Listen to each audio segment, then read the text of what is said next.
like never before, and as always sisi wote wa Kenya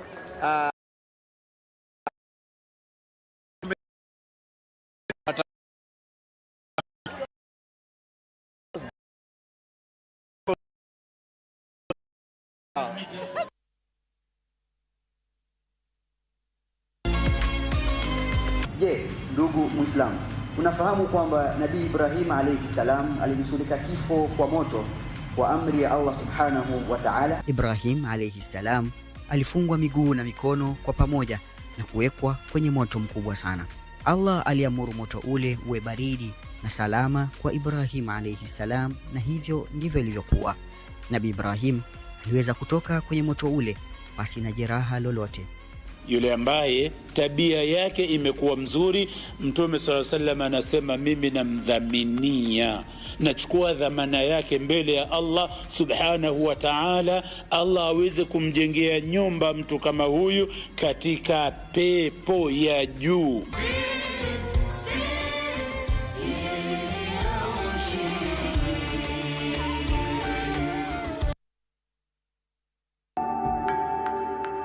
Mwazi drugs unajua ni wangapi wanasomesha mtoto mpaka university anakuja kuondoa mtoto si wake. Wanasema miaka saba hapa. Shuru, yani unanga huruma. No flashing on your gun in this compound. Sawa? Yule boy mgani uliua? Mimi simjui. Lakini najua anaitwa Ale. What? Did he have to die? Who? Sorry. Since the time you came here, there have been so many losses. Jakaa chini akakunywa uji, unaanza na kelele. Sasa wewe unaona anavaa aje huyu? Anavaa kama Doreen, ni mtu mzima. Shosh anapenda reggae. Nyanya yako alikuwa number 1. Akiingia kwa kiwanja, kila mahali nduru. Uliongea na Felix lini mwisho? Actually a few minutes ago. Kuna akili timamu kweli? Unaenda wapi? Nimekuambia urudi hivi umekuja. Auntie Jane, please don't leave us, please. Siona Aki sweetie, I wish I could, but me akisizishi hapa tena.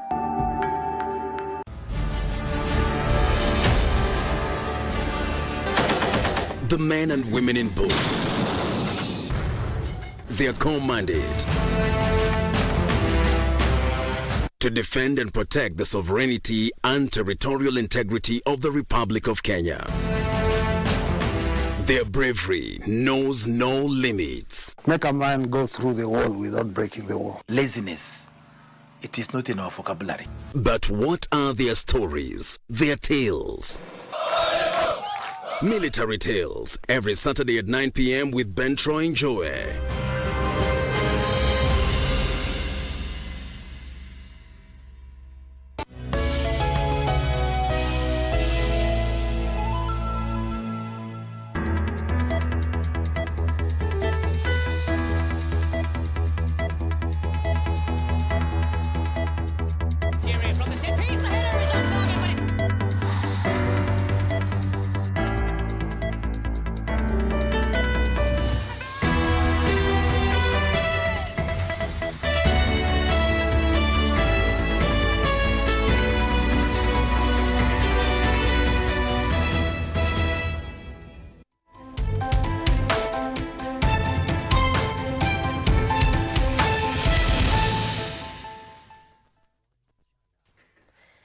Exactly 1 o'clock on the nose, and you're right on time for the day's reports, including business and sports.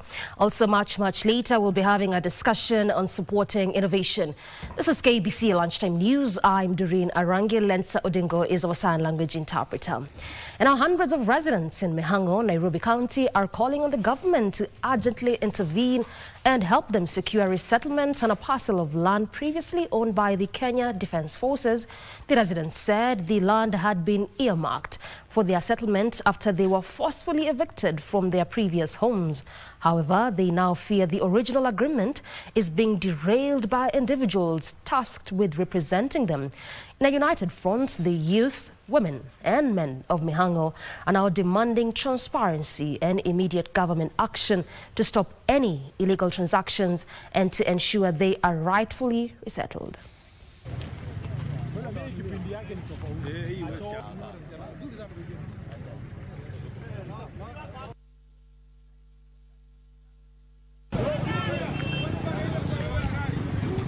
Vile tunaongea wamekaa pale City Hall na viongozi wachache ambao tulichagua wakabagua, wameanza kuiuza kipolepole.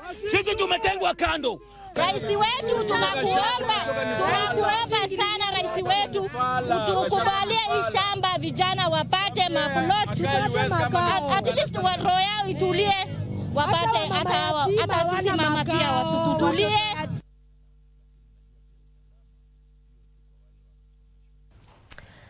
And as the world embraces electric mobility, Kenyans have been urged to upskill in line with the digital shift. A new partnership between Ipua Motion, Beacon Technical Training Institute and Beacon of Hope organizations has launched an electric vehicle training program targeting public transport drivers. Beneficiaries have lauded the move, noting that the skills have empowered them, with some citing profits rising by over 60% after switching to electric automobiles.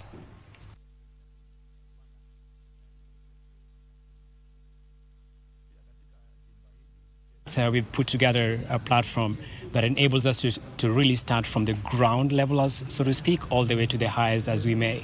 The industry needs a lot of people that will be involved in charging stations, installation of charging stations, even policymakers as well. Our hope in this instance is around employment for young people, which is a real threat to our existence as a country if we don't address.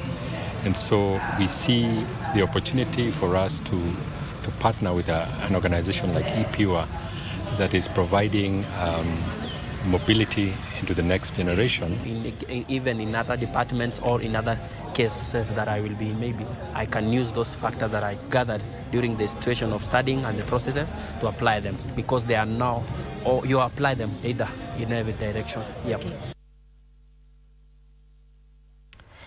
In Kilifi County, residents of Jilore in Malindi constituency have lauded the launch of a land survey exercise that will see residents get title deeds for their lands. Speaking at the official launch of the exercise, the Area Land Committee chairperson, Raymond Menza, confirmed that more than 1,500 acres will be surveyed, with about 10,000 squatters expected to receive title deeds to their farms once the exercise is completed. The residents say the move will curb the squatting menace in the area. Ni safari ambayo ilianza miaka mingi kwa ajili ya swala sugu ambalo limekuwa likitutesa sana, ardhi ambayo tumeikalia miaka na siku ikawa hatuwezi kuimiliki. Kwangu na hata kwa jamii yote ilikuwa ni kama ndoto tu, lakini leo hata mimi mwenyewe ninaamini kwamba ni kweli hili eneo linaenda kupimwa kwa manufaa yetu. Vyeti vile tumevitaka muda mrefu, tumetembea maofisi mengi, lakini tunapoenda kupata vile vyeti kwenye mikono yetu itakuwa furaha. Elsewhere, the High Court will give its ruling on a recusal application filed by one faction that is fighting over control of the Nairobi hospital on 29th of this month. This is after Counsel Peter Wanyama, representing one feeding group, filed an application accusing Justice Professor Nixon Sifuna of being partial while conducting the proceedings. Following altercations between lawyers for the feuding Nairobi hospital's factions last week in court. No. Would you consider the question? No, Mr. Wanyama, I'm the one in charge of the proceedings. Let me give directions. The board chair Buckley Onyambo, through his lawyer Peter Wanyama, made through his threat to file a formal application for Justice Sifuna's withdrawal in the case. Reason is that it's an application which challenges your impartiality in this matter, and therefore it's a delicate application that requires that I get all my that I have to get all my facts right. However, Justice Sifuna, while giving directions, encouraged the feuding parties to consider alternative dispute resolution. Because even if I recuse myself, someone else will handle it. For completeness of record, let people just file the entire team from Nairobi to their family. They're one. Yeah, reach out kindly, because it also happens that even even, both sides, they are all members of the same board, right? So it's not like anyone would be excluded. But so reach out to the other side. Mr. Odwal will also reach out. So you just see what to do. In the case, Buckley Onyambo and Aman Manyora claimed to be board chair of the Nairobi hospital. Manyora was allegedly installed through a special board meeting as chairman on 30th June this year. The National Police Service has received a new borehole at the Administration Police Campus in Embakasi, courtesy of a partnership between the Ushiriki Wema Foundation and Regna Few Capital Group. The project, part of the ongoing Kuzingatia Mazingira Yetu initiative, supports Kenya's Vision 2030 and the government's police reforms. It also aligns with President Ruto's 15 billion tree campaign. Another borehole is set to be commissioned at the GSU campus.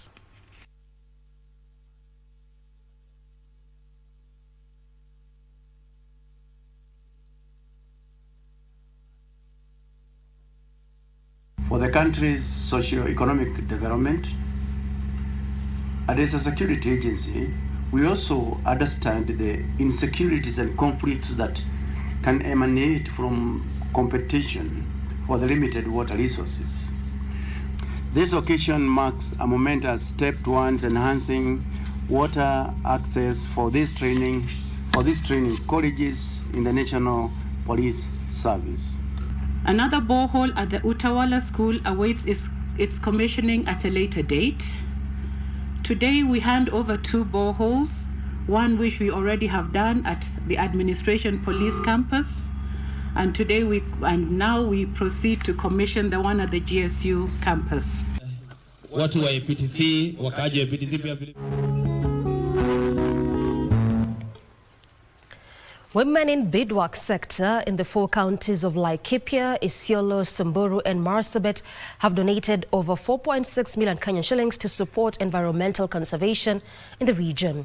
This donation represents 5% of their total annual earnings from beadwork sales and will be used to support 9 community conservancies in the region.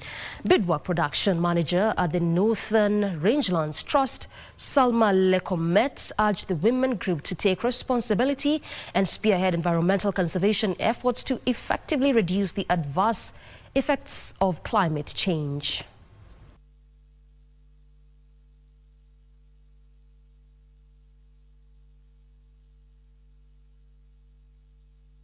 Eleni wa mama yetu ya jamii wa Rendile, hata ni vigumu sana mama kusimama mbele ya community na kuongea, lakini tumeelimika sisi kama wamama wa shanga, tumeenda several trainings, tumejua jinsi ya kujiongoza katika jamii yako na katika nyumba yako. Personally, I'll say that beadworks is not about just beading. There is more to that.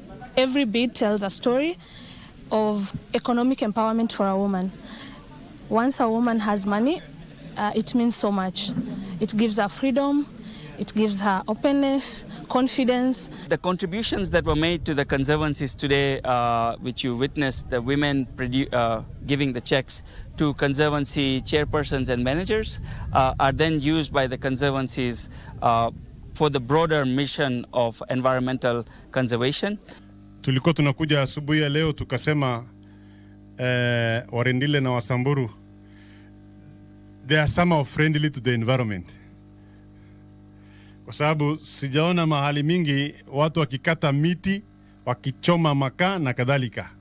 Kwa hivyo tafadhali sana, tunza mazingira yako.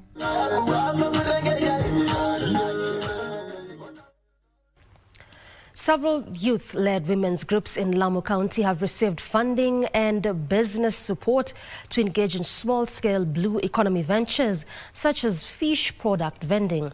The initiative, supported by community leaders and non-governmental organizations, aims to improve women's economic resilience and, in turn, reduce their vulnerability to gender-based violence. Led by Faza Youth Action Group, the group says the initiative will also boost local economic activity.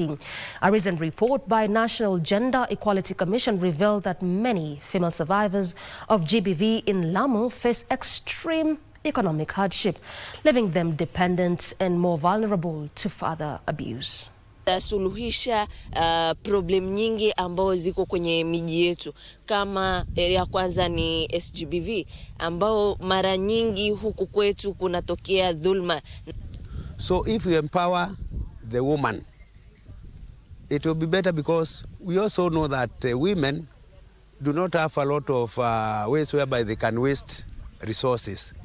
If the money goes to a woman, it actually impacts on the family directly, almost 100%. Na tunajaribu iwezekanavyo, ama tunajaribu pia kumsukuma mtoto wa kike aweze kufaidika pia na bahari na aweze kusonga mbele. Lakini tunashukuru kupatia hii miradi, tumejua namna ya kufanya biashara kutokana na bahari. Kama vile wavuvi wetu wanaenda baharini, kama vile wakija hawapati kitu. Sasa hii namna uchumi tunajua, tumejua namna ya kupata masoko. Kenya and Tanzania have joined hands to reclaim and restore the ecosystems, particularly rivers facing the threat of pollution and interference from human activities. Speaking during the 4th edition of Journey of Water campaign that kicked off in Rongai in Tanzania, stakeholders in the water sector led by Dr. Martin Mulama, the manager of Southern Kenya and Northern Tanzania landscapes, said there is need for concerted efforts to deal with the activities that led to the springs of Kimengelia and Noluturesh drying up. Timothy Kipnusu reports on the interventions. The 4th edition of Journey of Water campaign kicked off in earnest in Rongai, Tanzania. Here, stakeholders raised an alarm on the increased cases of deforestation and encroachment of water catchment areas. So there's very strong need of us being able to, protect and conserve our catchment areas, ecosystems, so that we have a healthy and functioning, water flows. The environmental stakeholders, both from Tanzania and Kenya, held a joint tree planting exercise along the water streams in ambitious exercise aimed at strengthening climate resilience in the region. We are also coming to build a platform where the two countries will be sitting together, reason together, and make decision together on how to utilize the resource together. Key focus was Noluturesh River in Kenya as well as Kimengelia River in Tanzania, which is currently facing a major threat. We all know that the community in Kenya and Tanzania, they are actually depending on this river, two important rivers, Kimengelia and the Noluturesh from Kenya side. And more than 200,000 people are depending on this river. According to the manager, Southern Kenya and Northern Tanzania landscape, Dr. Martin Mulama, different players have raised funds in a move aimed at reclaiming the ecosystems. As a role of, the civil societies is basically to complement and ensure that the policies are strong enough, are enabling, and also to ensure that the government, whether it's county or the national government, is being able to implement the policies and their strategic plans. The group has in the meantime empowered the locals to engage in meaningful activities to conserve the water resource. Tunategemea sana maji kutoka Kenya, kutoka Tanzania. Kwa hiyo tunavyotunza vyanzo vya maji, tunakuwa na furaha sana na jamii inayotuzunguka inafaidi. Hata wale wa kiwango cha chini wakulima wanafaidi sana. This year's theme of the meeting is Rivers Without Borders, One Source, Shared Future. They say water is life, and as Kenya and Tanzania put mechanisms in place to protect the water catchment areas, the biggest challenge remains human activities, with the two countries putting measures in place to curb the vice. It was a sigh of relief for Thika Town residents in Kiambu County after the Kenya National Highways Authority started the construction of a new service road in Gatitu. Speaking during inspection of the construction, Thika Town NGCDF chairperson Ephraim Jihe said the project will ease traffic congestion in Thika Town, especially during major events, and also ensure similar success for businesses. Information we have is there are plans for dualing the whole section from Thika to Kilimambogo. Designs are underway, and once funds are available, that dwelling should be coming. Ni wakati tumepunguza jamu kwa njia kama hii ya hii barabara, hiyo ndio ile kitu ya muhimu ambayo tunajivunia. Itasaidia kuondoa jamu kiasi tu, lakini nikisaidia kabisa ni ile flyover hapa kwa junction. Hiyo ndio tukiomba tu serikali ijenge flyover hapa ama underpass. Gari ya kuingia Thika hiyo inapita chini inazunguka huko, ama hii gari ya kwenda Garissa Road hiyo inapita huko juu. Siache kupatana hapa kwa junction. Ndio ingesaidia.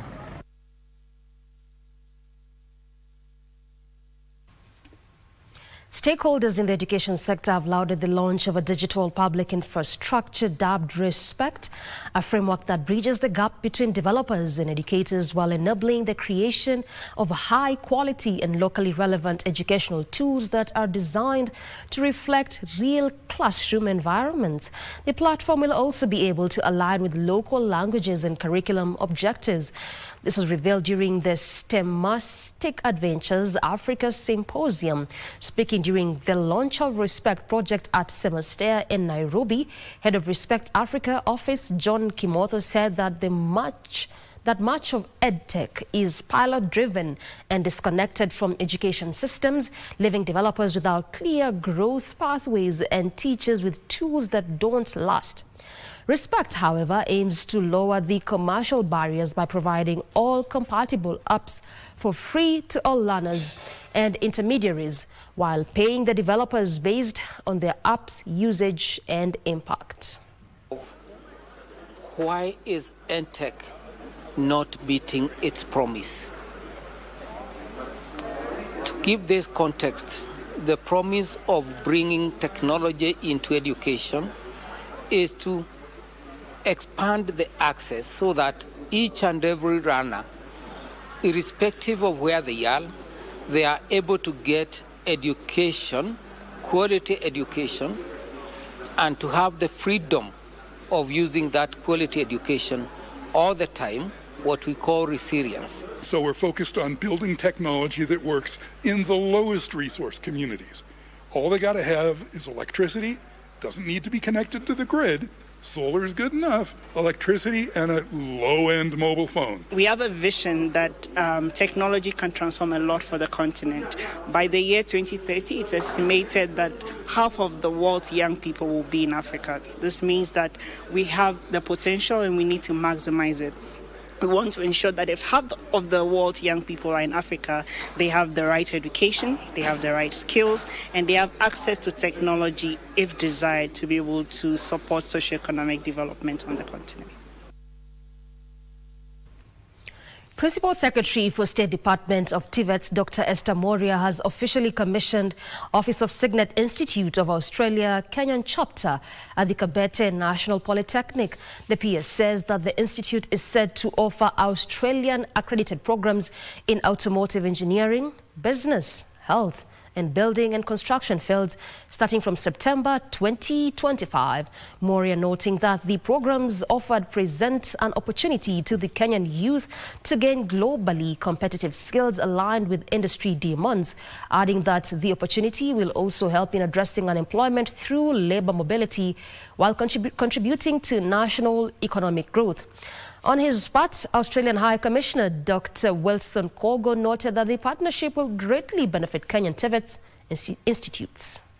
Dr. Kogo to position it in Kenya so that our young people are able to get the training, pragmatically trained for the local market, but for the international market. But this is a program that is going to grow so that at the end of the day, really, as I said, we are able to train people ready for the job market. So there is a joint effort in order to give opportunities to youth, Kenyan youth, to do well in Kenya and abroad. We are training the youth in various skill areas, and the job market, when we partner with Australia, will be enlarged through this Signet Institute Australia, which has also collaborated with other 36 countries, including India. Education Cabinet Secretary Julius Migos Ogamba has reiterated the government's commitment to supporting education in the cooperative movement sector. He revealed plans to integrate a cooperative curriculum into the national education system, noting the cooperative movement plays a critical role in developing a nation, especially those at the bottom of the pyramid. The CS also announced a 41 billion shillings allocation for higher education this year, assuring Kenyans that no deserving student would be left behind due to lack of financial support. He spoke during a joint cooperative conference 2025 held in Naivasha, bringing together key stakeholders from Kenya and Tanzania to address challenges facing the cooperatives movement across Africa and beyond.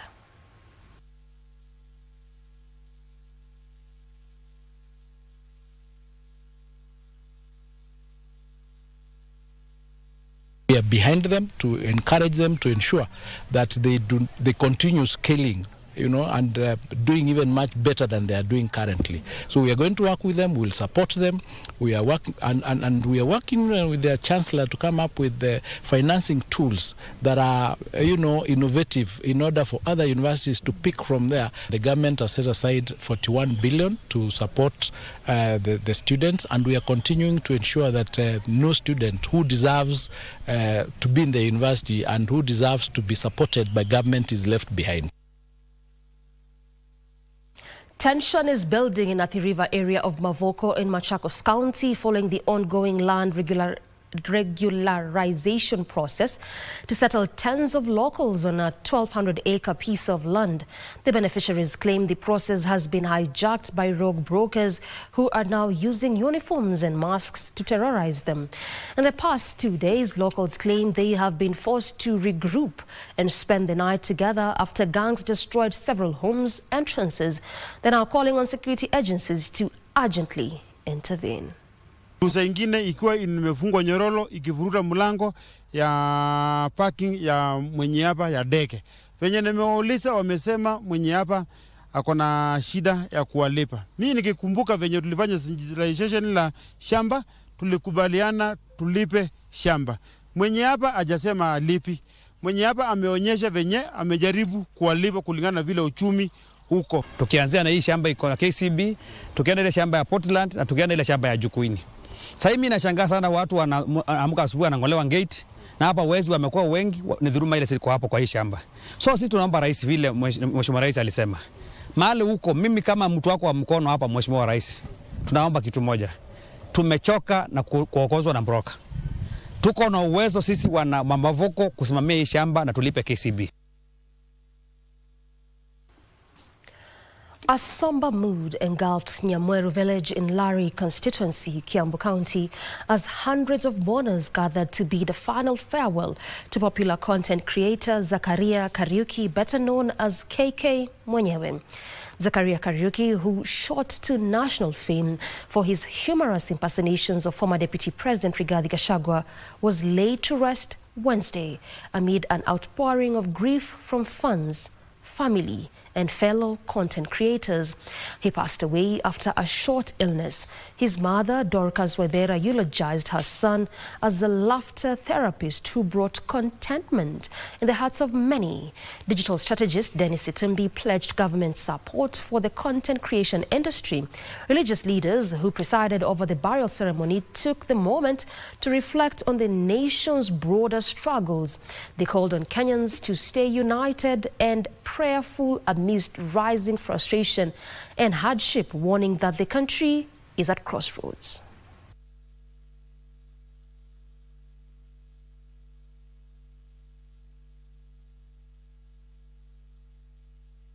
Your gift of making people smile, for making even strangers feel seen and heard with your purpose, with passion, and with a joy that was contagious. Rest well, my son. Na jambo hawa content creators wana face ni vile ambavyo watapata pesa kwa ile content ambayo wame create. Jambo la kwanza ni monetization, which has been done kwa platform zote isipokuwa TikTok, ile ambayo bado tunaongea nao ili kuhakikisha kwamba kuna monetization. Na ndio maana katika ubunifu wake amekuwa kibuni kwa ajili ya kufanya nini? Kuweza kuelimisha jamii, kwa ajili ya kuweza kukosoa mahali ambapo kumekuwa mambo hayaendi sawa. Hiyo ni njia ambayo inadhihirisha wazi kwamba Mungu kupitia kwa njia hii ya Zakaria ameweza kutimiza wajibu wake. May his soul rest in eternal peace. And now on that note, we take a very quick breather. We circle back with plenty more. Stay put.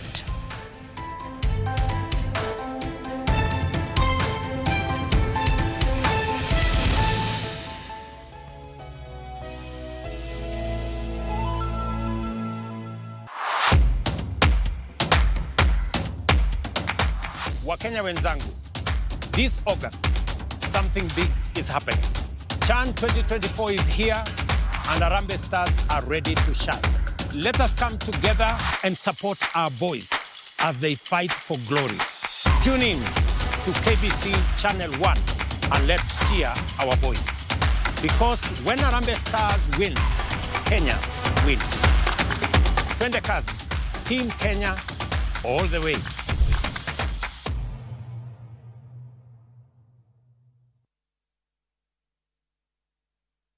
Me no mix in a dirty vessel. Come again, some talk about them sing like the one cocotte. I the one we sell a shopper couldn't make.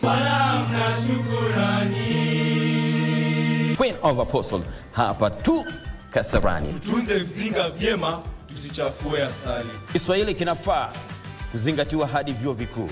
Je, inakubalika? Kiswahili kinaweza kuongeza nafasi za kazi katika nchi za kigeni, kwa vile nchi kama Marekani na Uchina unaweza kufundisha Kiswahili. Kiswahili hakipaswi kuwa cha lazima hadi chuo kikuu, kwa sababu kinakuwa nanga au basi kinaongeza uzito katika masomo ya wanafunzi. Funga sentence yoyote ile ukizingatia kitawe.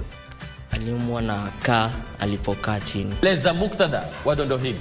Fafanua umuhimu wa mandhari ya mazungumzo haya. Inaendeleza maudhui ya ufisadi katika mtaa wa Taria. Inatuonyesha uovu wa jamii wakati ambapo Sagilu alimpa Mrima hongo hilo.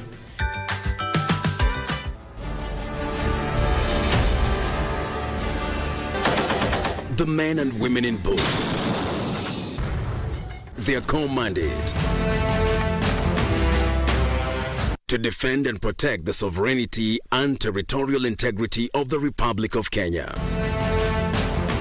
Their bravery knows no limits. Make a man go through the wall without breaking the wall. Laziness, it is not in our vocabulary. But what are their stories, their tales? Military Tales, every Saturday at 9 p.m. with Ben Troy Njoe.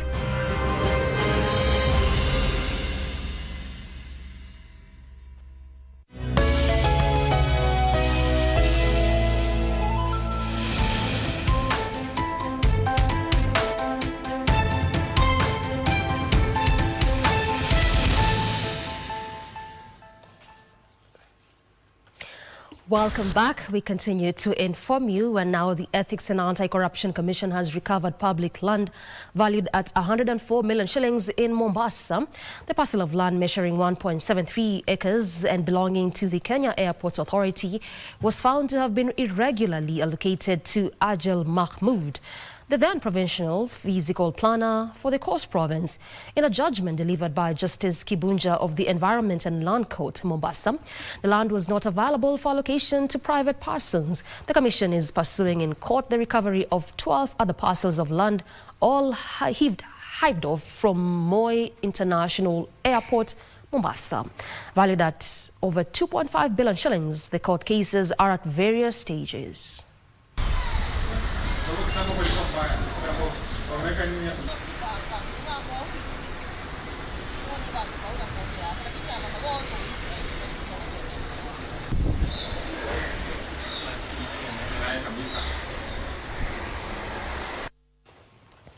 The area member of Parliament, Kandui constituency, John Makala, has appealed to the Ministry of Education to hasten the release of school capitation for public schools for smooth operations. Speaking while addressing the press during a prayer service at St. Mary Kibabii, the MP highlighted shortage of equipment in schools. He further challenged principals to issue certificates to students who sat for the Kenya Certificate of Secondary Education without demand, as directed by the President. tumepata visa vingi sana ambavyo tunakuta walimu wakuu wamekatalia certificate za wanafunzi.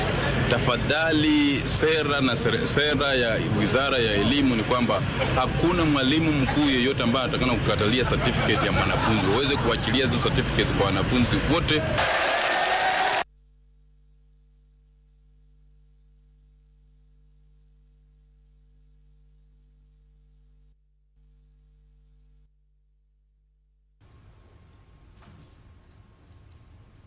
Time for your business news. And SBM Bank has returned to profitability, posting 202 million shillings in the first half net profit, a turnaround from the 943 million shillings loss reported during the same period last year.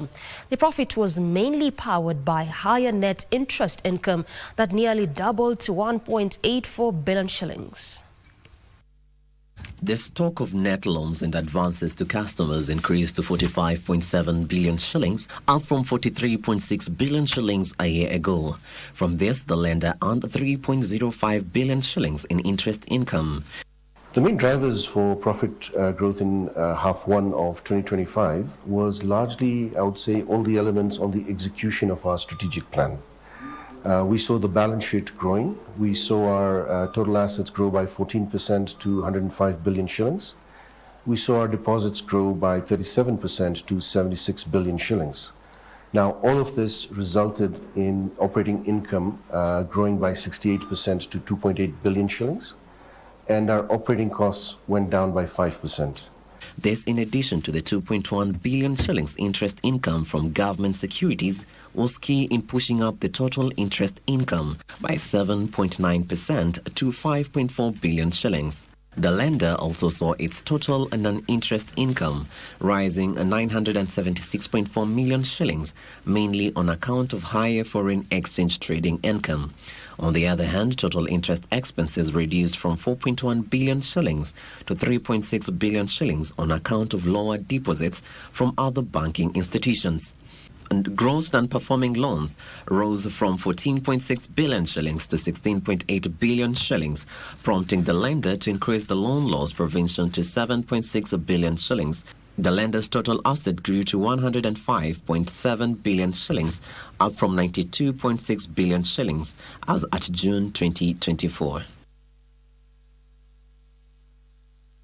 Medical facilities should embrace solar power generation systems to reduce reliance on the national grid, as well as have stable and sustainable power supply to support uninterrupted healthcare services. Davies and Shortleaf Group CEO George Mbugwa says installed solar systems would power about 30% of energy needs. According to the 2025 economic survey by the Kenya National Bureau of Statistics, 91.1% of domestic electricity generation in 2024 came from renewable sources, with solar contributing 4%. The newly commissioned system prioritizes solar energy during daylight hours and automatically switches to the national grid when solar generation is insufficient. This hybrid setup enhances energy reliability while reducing dependence on conventional power sources. The solar installation will meet 30% of the hospital energy needs through clean, renewable solar power, leading to reduced carbon footprint. The more the cost we incur, whether it's utility or consumables, that cost ends up reflecting the price that goes to the customer.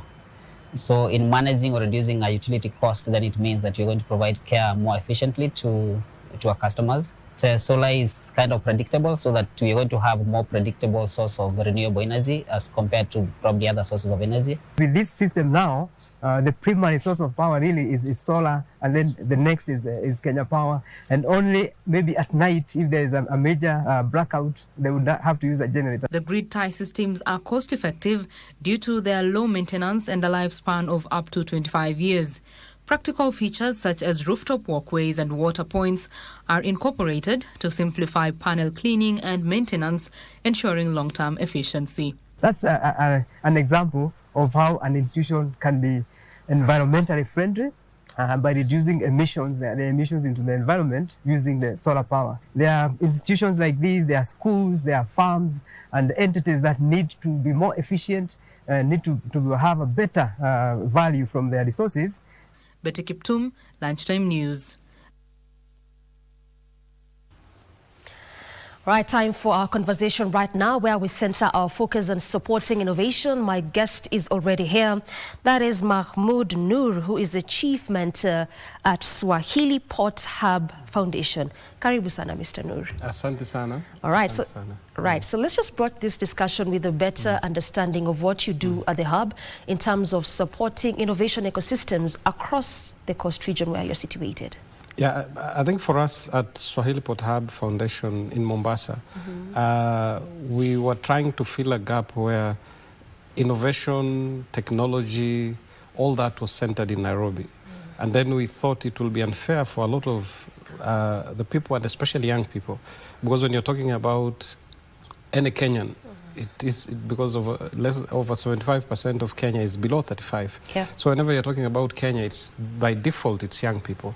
So they are disenfranchised, because coming all the way to Nairobi, either it is for the then Nairobi Innovation Week, it was so difficult. So for us, what we thought, let us create a hub in Mombasa, and eventually also take it down to the other six counties, so that any young person can have... 6 counties of where? The coastal region, right. Because that is the focus area that we are in. So now it becomes easy for a young person when they want to connect, when they want a safe space where they can hang out.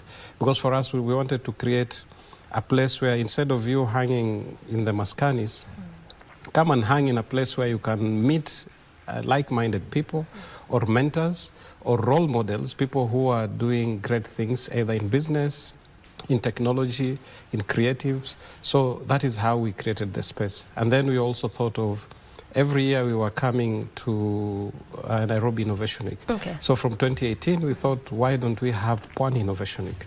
So that now we can also showcase Pwani positively. Because most of the time, Pwani was being showcased with madawa, drugs, also issues of juvenile gang.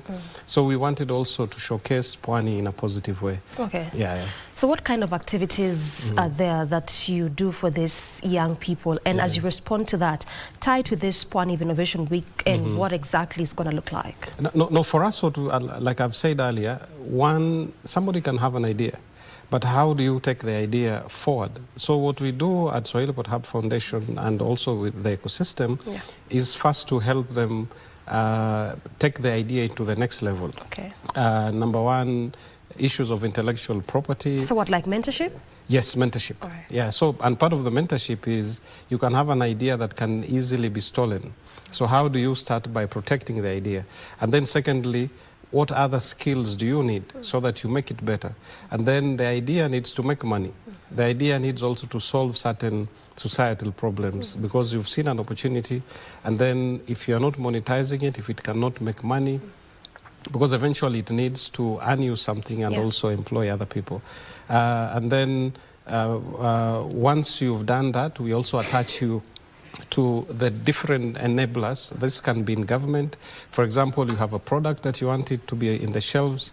There's a process of taking it through KEBS. There are certain certification. There are certain government agencies. So we make it easier for them to access these government agencies. And then we also connect them to mentors and eventually to private investors, people who can put in money. And also there are so many grants and loans, both private sector and government. So we make it easier for them to access all this. And then eventually, once they have grown, for it to be scaled up, now that is where issues of technology comes in. How do you use technology? How do you use certain things that probably might be difficult for this young person? Use of social media. Because social media is also a very good tool, and especially the Gen Zs have used it very well. But also if they use it for business, it's even far much better. Now, like in Mombasa, every Thursday we have a pitching Thursday. So that whatever idea that you have, you come and bring it there to the rest. And then every quarter we take the best, we bring in private sector, they look at it, and eventually every year we showcase the best during the Pwani Innovation Week. But for the Pwani Innovation Week, we try bring all the other counties. We're also focusing on the Swahili coast, so we have heavy participation from Tanzania, from Zanzibar, Tanga, Dar es Salaam. But eventually we also want to go to the real Swahili coast, which runs from Msumbiji, Mozambique, to Somalia, Kismayo. Okay. Yes. Now, from my reading, you grew up in Nakuru. Yes. Were you yes, born yes. there? Yeah, my home is Nakuru. Okay, so you were born, bred, and grew in Nakuru. Yes. But you decided to take this initiative in the coast region. Yes. Tell me, what is so peculiar about the coast that you deemed it fit to have such kind of a program there? Yeah, I think it is luck, because when we were putting the first undersea fiber optic cable, because my profession is engineering, so we were connecting the eastern coast of Africa to the rest of the world. That is how FET brought me to Mombasa. Now, when we were doing the first submarine cable, now I actually saw the issues around Mombasa. That was way back in 2007, 8, 9. And I thought, although I had a good job and I was very comfortable, but as long as around me other young people have issues of drugs and juvenile, so it means even my kids are not safe. And that is why I thought, even as we were supporting hubs in Nairobi, then it was also important to do something that is contextualized within Mombasa County. All right, so it's more like engaging the young folk there. Yes. So for this young individual who has an idea, and they are they have limited resources, sometimes to no resources, what kind of advice would you give them? I think one of the key things, because 4 years ago we did a survey asking young people, what are the things that you want? And you know, interestingly, people thought that they will ask for money, they will ask for jobs, but they actually ask for mentorship. They ask for guidance. Young people yearn for mentorship. Yes, which means there is a gap where a lot of young people want to be guided. Because once you identify a mentor early enough, because we have people who have parents, but the parents are not there for them. At times, even the parents mislead them. But if you can identify either a parent, a bigger brother, a neighbor, somebody who can guide you, then it is easy for them to connect you to spaces like Swahilipot, spaces like Close the Gap, spaces like, there are so many spaces within Mombasa. We have Sote Hub. So all these spaces have been created to first help that young person engage with the right people who can support them and expose them. But I also encourage a lot of young people not to stay within the same locality. You need to move out. You can't be, we have people who have been born in Mwakirunge, gone to primary, secondary in Mwakirunge, and probably college in Mwakirunge, and married in Mwakirunge. They're not even crossing Mariakani. So exposure is important. At times we bring that exposure. Like last year, Batuan, we brought people from around 12 countries. And also last year we took a team of young people to India. This year we are taking them to Brazil, because exposure is everything. Even if you can't go out of the country, come to Mombasa if you are in the villages. Come to Nairobi. If not Nairobi, go out. It makes a huge difference. Okay. Yeah. Now, as we conclude, Mr. Noor, just talk to me about the number of youths, if you can recall, that you have sort of like helped so far, and how the future looks like in respect to assisting majority of youths. With the current program, in our database we have around 25,000 young people. The ones that we are mentoring, in the process of mentoring or have mentored in the last 2 years, are 9,000. And then we have around 6,000 that we say we have transformed. Transformed is either they have gone back to school, or they have rediscovered themselves, or something different has happened to them. And then around 1,900 have gotten jobs or have started businesses. So the total number that we have reached are currently that are in our program are around 9,000, but our target is to grow this to 20,000. Across all counties, or just? Mainly Kilifi, Kwale and Mombasa. Those, because we are looking at we call it the Greater Mombasa. Because when a young person, most of the people that use our facility at Swahilipot, actually half are coming from Kilifi and Kwale. Because I know Nairobians, even when they are in Diani or Mtwapa, they say they are in Mombasa. So the same thing, the young people are not looking at these boundaries. They'll be spending all their time in Mombasa, they go back and sleep in Kilifi and Kwale. So for us, even for the solutions, we are looking at the Kilifi County and Mombasa. So that's how the vision looks like going forward. Okay. Thank you so much, Mr. Mahmood. Highly appreciate. And also the good job that you're doing to just ensure that more youths are really accommodated. And thank you for giving me this opportunity to amplify what we are doing. Asante sana. That has been Mahmoud Nur, the Chief Mentor at Swahilipot Hub Foundation, just really speaking to us about what he's doing with his initiative to ensure that youths, and majority of them, are supported, especially across the coast region as regards to innovation. Now, continuing with our businesses stories, is that pastoralists in Laikipia County are steadily embracing coffee farming in a diversification drive aimed at increasing household incomes and adapting to climate challenges.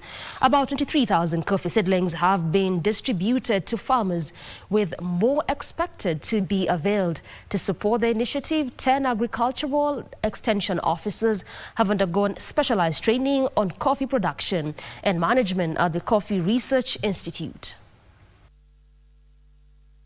Tukuze kahawa hapa katika Laikipia, ile itakuwa inatuletea dola katika Laikipia. Na ile mpango tuko naye katika Laikipia ni ya kwamba miaka ijao kama miaka 4 tutakuwa tunaigiza zaidi ya bilioni 10 katika Laikipia County. Ile hatuwezi hata kupata ile tunapataga ile mgao tunapataga kutoka kwa national government. International freight and warehousing companies want the government to ease the clearing process of the port of Mombasa. The companies say delays in clearance are hurting their business, making the port uncompetitive. Information Cabinet Secretary William Kabogo has urged the players to accelerate the adoption of digital technologies as a way of overcoming long-standing challenges and unlocking innovation. He made the remarks during the official launch of the Kenya International Association KIFWA strategic plan held in Nairobi. Kabogo has also underscored the importance of public-private partnerships in driving innovation, calling for closer collaboration between tech startups and freight companies to co-create solutions that address last-mile delivery challenges, custom clearance delays, and inventory management inefficiencies. KIFWA National Chairman Frederick Olo says stakeholders will enhance the integration of smart logistics solutions such as real-time cargo tracking, electronic documentation, and digital payment systems to enhance efficiency.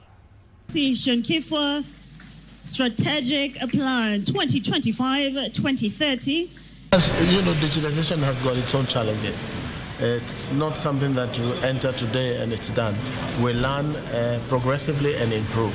So this is the right direction, and I truly appreciate, and we give our support. The ministry is available in terms of helping them, especially on the data issues, and we shall work with them. Working together is important. As one has said, you walk fast, you want to walk fast, walk alone, but you want to get far, work together. And I appreciate the fact that all these agencies are working together. Come up with strategies. One of them, being a critical pillar, is the clearing and forwarding centralized management system that will help us now have issues to do with compliance, issues to do with more revenue. We realize that the industry is going digital. So as an association, we want to go also digital and be up with what is happening.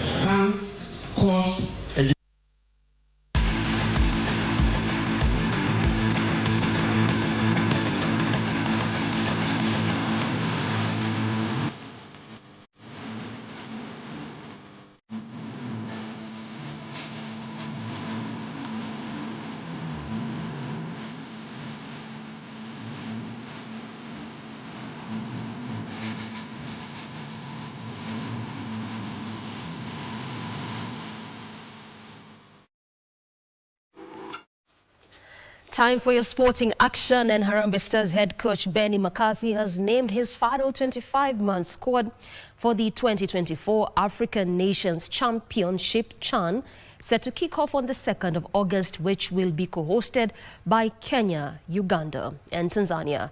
Farouk Shihalo, Sebastian Bakessa, and Brian Omondi have made the cut in goal for the Stars and will be protected by defenders Abud Omar, Siraj Mohammed, Alphonse Omija, and Daniel Sakari, among others. The midfield will include Brian Musa, Alpha Onyango, and Marvin Nabuire, while the striking force has Masmoud Juma, Mohamed Bajaber, Boniface Mushiri and Ryan Ogum. Harambee Stars will open their CHAN assignment against DRC on the 3rd of August at the Kasarani Stadium before playing Angola 4 days later. They will play Morocco on the 10th of August and finally conclude their Pool A matches against Zambia on the 17th of August.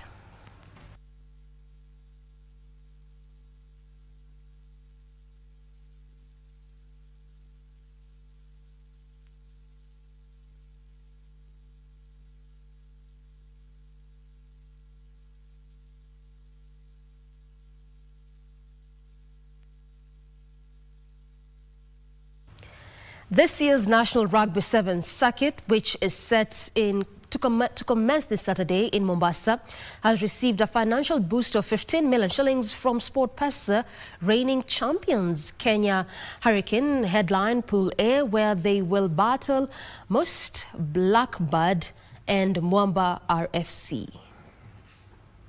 The 24th edition of the Rugby National Sevens Circuit will begin this weekend in Mombasa, with 16 teams battling for top honors. Reigning champions Kenya Harlequin will face Pool A opponents Mast, Blackbird and Mwamba RFC, while former series champions KCB Rugby will square it off with Nondi's, Daystar Falcons and Mombasa Sports Club. Where it has grown now, we had an expression of interest from between 70 and 80 teams to play in the circuit. We tried to keep Division 1 at 16, just to keep it competitive. On Wednesday morning, SportPesa injected 15 million shillings towards the championship. Third time in a row, SportPesa National Sevens Circuit. I think the impact is unmatched. SportPesa has been around, of course, a number of years right now.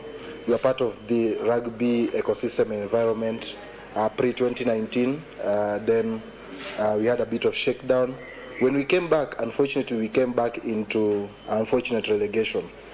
3 million shillings will go directly to the 6 host clubs, while 2.3 million shillings will be used as prize money for each leg, as well as the overall winners.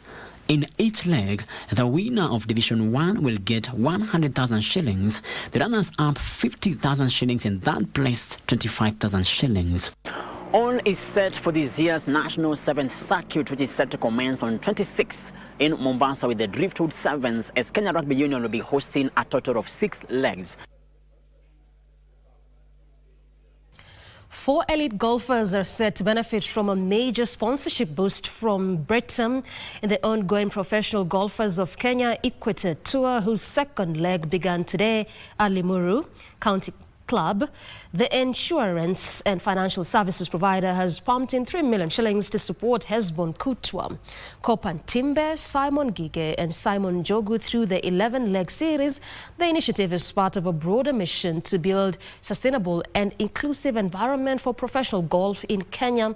According to Britam Group CEO Tom Gitogo, the Equator Tour is Kenya's first structured and sustainable pro golf series, offering players a pathway to qualify for the 2026 Kenya Open and ultimately the 2028 Los Angeles Olympics. The initiative aims to support Kenya's Olympic dream for 2028 while strengthening local talent development.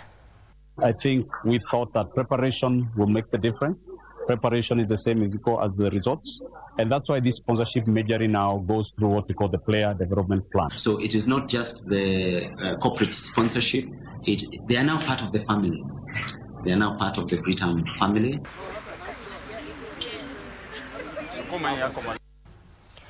Spain will face England in the finals of the UEFA Women's Euro final in the repeat of the 2023 FIFA Women's World Cup final, where they prevailed at Tiana Bonmati, stunning lone goal in extra time, so Spain beat Germany. Of real quality from Tiana. Arsenal kicked off their pre-season campaign with the 1-0 win over Italian giants AC Milan at the National Stadium in Singapore yesterday. Bukayo Saka latched onto the inviting cross from Jakub Kiwior to slot home the decisive goal just past the hour mark. Manager Mikel Arteta started the match with several regulars, including Declan Ricker, Kai Havertz and Ben White, while Christian Norgard made his first appearance for the Gunners following his move from Brentford. Arteta then made 6 changes at the break, with Arrizabalaga and Zubimendi introduced to the Arsenal faithful. The win gives Mikel Arteta's side a morale-boosting start to their summer tour as they prepare to take on fellow Premier Leagues and Newcastle on Sunday. Waiting. Called in by Kivior. Good delivery. Saka finds the corner. The flag stays down and Arsenal lead.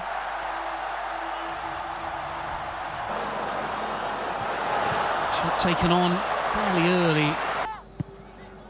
Odegaard spins it in, nodded down, brilliant save. Shot come to the edge of the area. Ranson to Cole.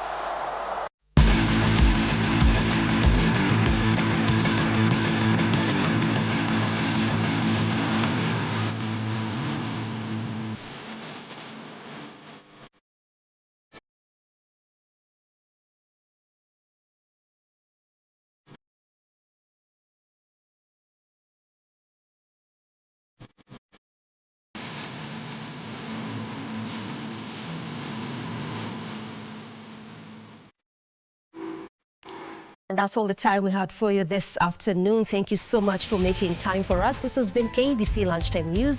I'm Doreen. Arange Lensa Odingo has been our sign language interpreter. Good afternoon.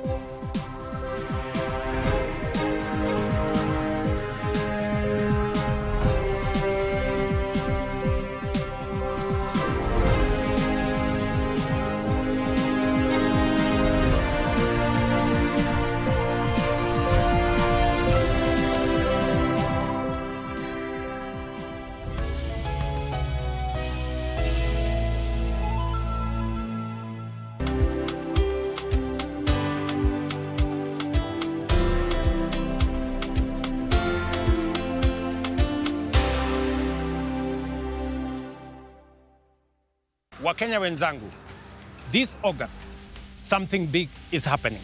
CHAN 2024 is here and Harambee Stars are ready to shine.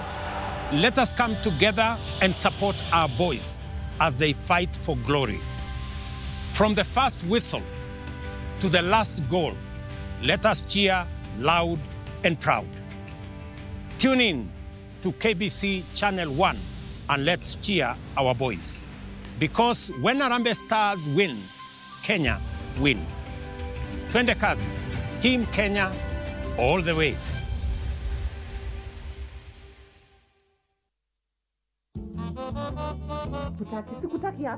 Sikutaki hapa nyumbani. Hapa kwangu sikutaki. Taogopa. Na ukopeshwa na nini? Kaisambaratisha jamii yake kabisa kwa sababu ya mambo haya. Ashi. Ndio ya mgambo ikilia kuna jambo. Sunuka anaolewa wakati wowote, kwa hiyo utafute vile itakavyokuwa. Sira nilio nayo leo, niko tayari.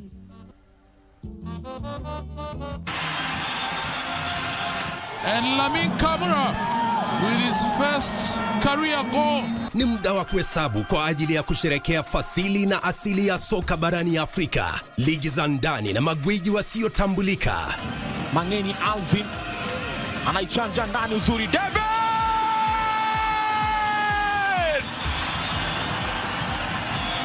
Michuano ya CAF ya mataifa ya Afrika 2024 ni njia ya kuzindua kupanua mtandao wa wachezaji ulimwenguni.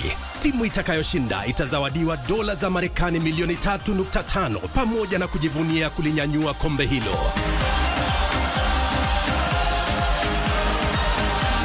Pata manufaa zaidi kutoka kwa CHAN 2024 mubashara na kipute cha kipekee kwenye runinga ya KBC Channel 1, mwenzio wa dhati michezoni.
A warm welcome to Health and Lifestyle. My name is Mariambo. Our social media handles at Mariambo at KBC Channel 1 on X and also KBC Channel 1 TV on Facebook.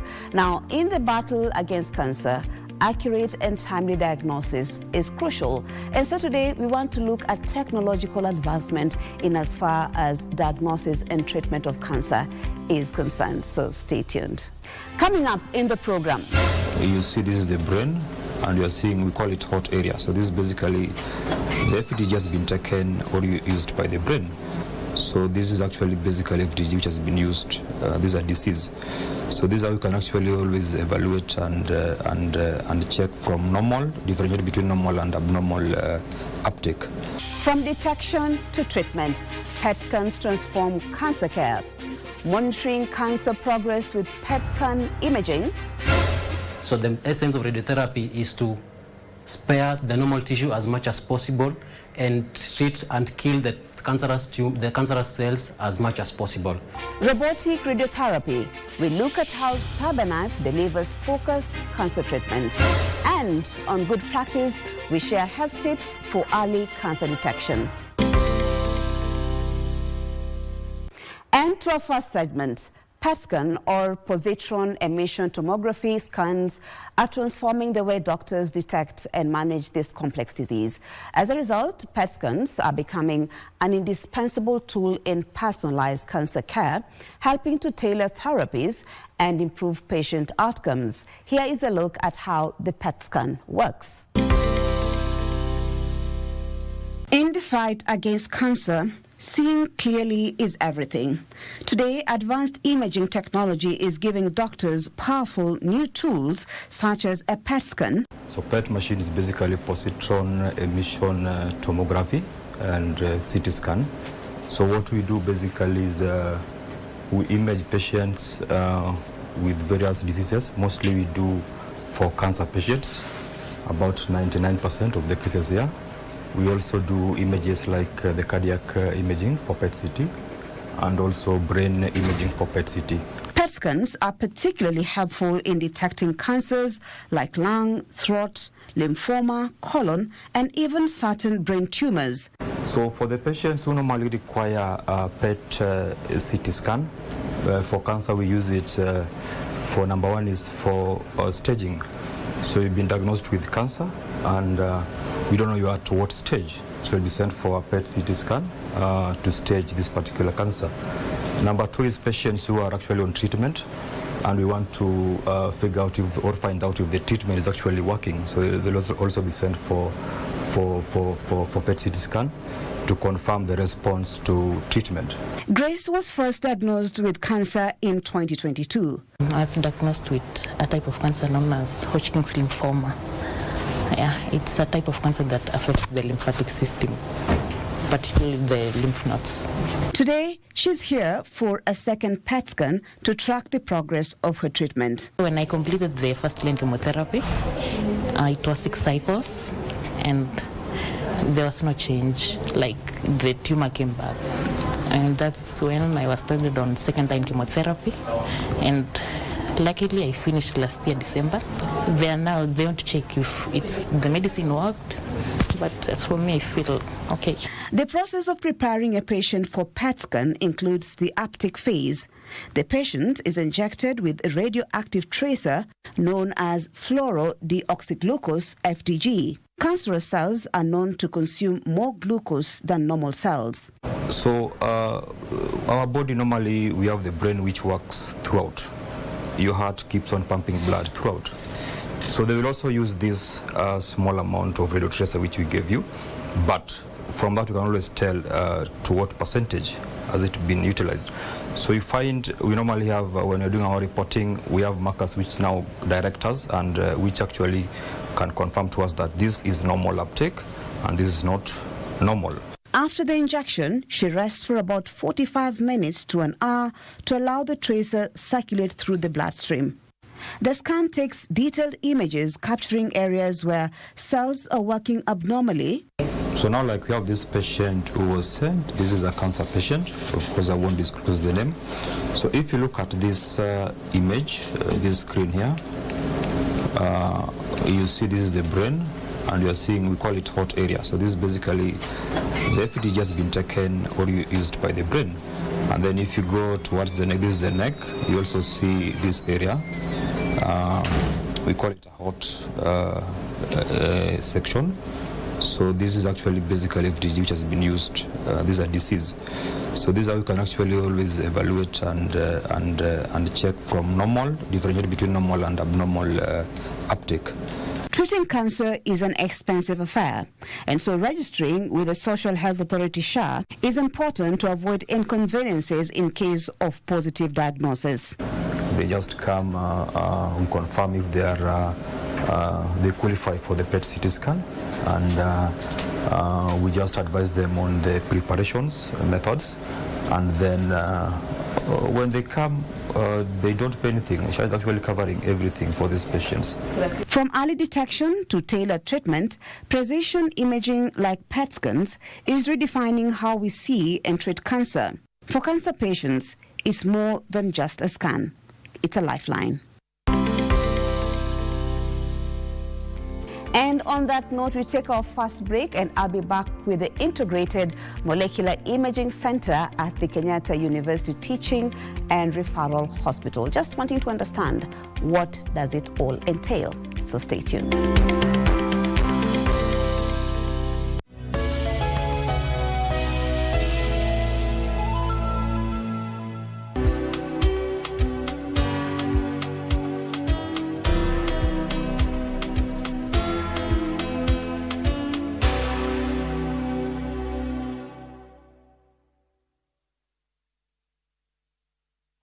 We wish the best to our team, Arambe Stars, who are just about to play their matches and against the other teams. And tunakaribisha hawa pia teams zingine wakuja wacheze nyumbani.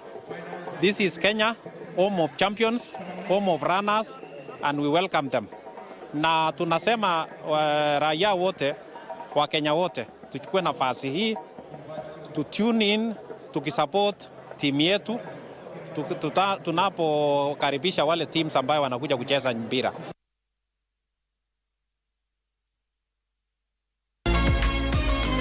Je, ndugu Muislamu, unafahamu kwamba Nabii Ibrahim alayhi salam alinusurika kifo kwa moto kwa amri ya Allah subhanahu wa ta'ala? Ibrahim alayhi salam alifungwa miguu na mikono kwa pamoja na kuwekwa kwenye moto mkubwa sana.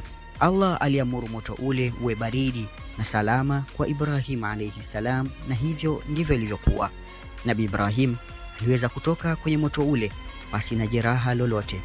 Yule ambaye tabia yake imekuwa mzuri, Mtume sallallahu alaihi wasallam anasema mimi namdhaminia, nachukua dhamana yake mbele ya Allah subhanahu wa ta'ala, Allah aweze kumjengea nyumba mtu kama huyu katika pepo ya juu.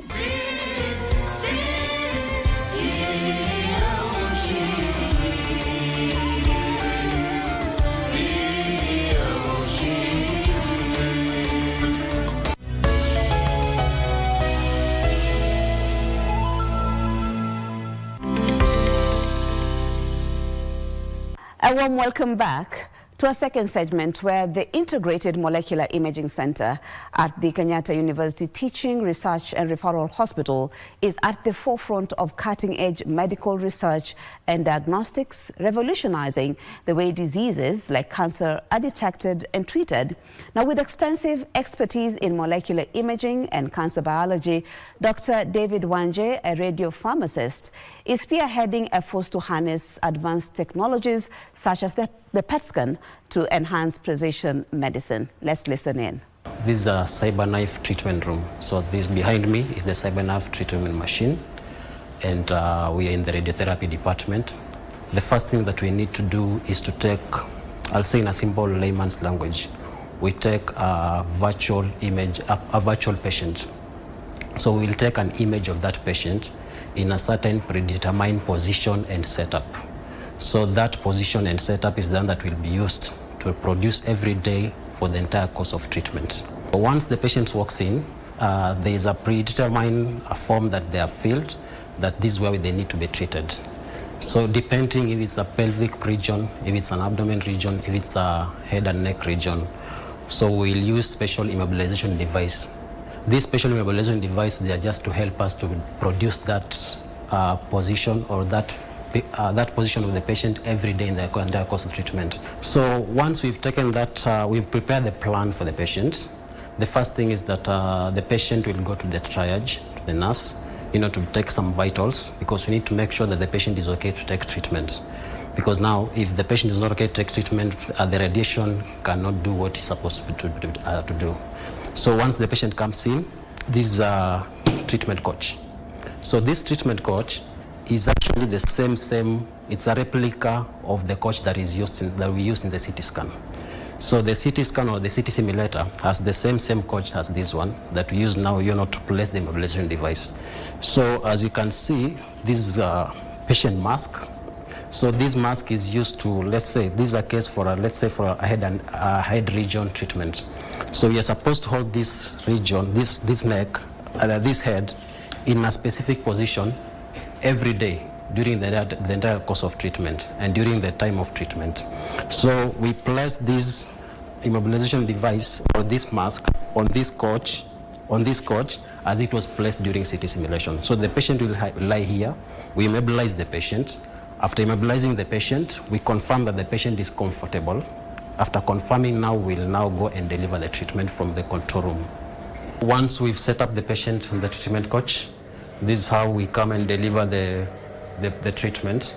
So the machine is following special instructions that we've set up from the planning room. So like I've said before, CyberKnife is able to move in different directions, in more than 1,000 directions. So it's able to move in this different direction around the patient simply because of this robotic arm. Yes, so as you can see, this is now the patient.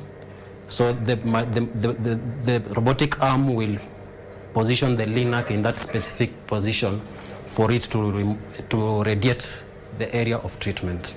So we are able, from this screen, we are able to monitor the patient. We are also able to hear the patient's reaction, and we are able to talk to the patient. From this other screen, this is where the control of the treatment happens. So we'll take images and we'll try to superimpose the image that we've taken today and to superimpose it with the first image during simulation, so that to make sure that the patient is in the original position as it's supposed to be. So the reason for this, or the importance of this, is to make sure that this radiation is going to that specific area every day, because remember that radiotherapy cannot be radiotherapy if you are treating the tumor and at the same time killing the normal tissue. So the essence of radiotherapy is to spare the normal tissue as much as possible and treat and kill the cancerous cells as much as possible. So you're only able to do that if you have accuracy and precision, of which CyberKnife provides for that. So the CyberKnife is able to treat different type of cancer. Number one, you're able to treat head and neck cancer. You're able to treat spine tumors. You're able to treat prostate tumors, and you are able to treat special tumors.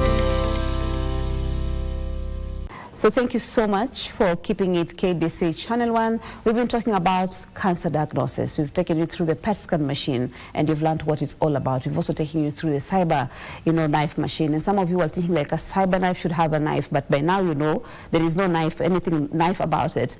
But we still have more to unpack for you. Now to speak to us more about the Integrated Molecular Center is none other than Dr. David Wanje. He is a radio pharmacist. So thank you so much for joining us. Let's begin first things first. What is the Integrated Molecular Center all about? The core mandate is the molecular imaging of patients, mostly it's cancer patients, where we detect cancer, we stage cancer, then after the patient is treated, we are able to monitor either the progress of the disease or the treatment outcome. How has this IMEC center, if I may call it, changed the landscape for cancer diagnosis in this country? Because for a very long time, Kenyans have been traveling far and wide, including India, just to get diagnosis, like the PET scan machine and all that. So what does that, portend for our country in as far as cancer diagnosis is concerned? Do Kenyans still have to go to India or not? You're right. Previously, Kenyans were going to India to look for these services. At the moment, there's absolutely no reason why a Kenyan should go to any other country to look for the same service which we are offering. Previous imaging techniques, the standard imaging techniques, are called structural imaging, most of them. So they are not able to give functional information, like the biochemistry of the tumor, at even the molecular level. So this is something which was lacking. So now with the PET imaging and SPECT imaging, we have this technique that is able to help physicians to accurately decide the type of treatment to give to the patients, so that now we are able to tailor-make the treatment for particular patients' disease patterns. Could you talk to us about the personnel? Because that also is a very big challenge in most health sector, health personnel and all that. Do we have enough to work within these kind of centers? And then also, as you speak to us about that, maybe how many patients do you also receive, can I say, in a day? Regarding the number of patients, at the moment we are serving on average 40 patients. We have capacity for more. It means we can serve more Kenyans who need these services.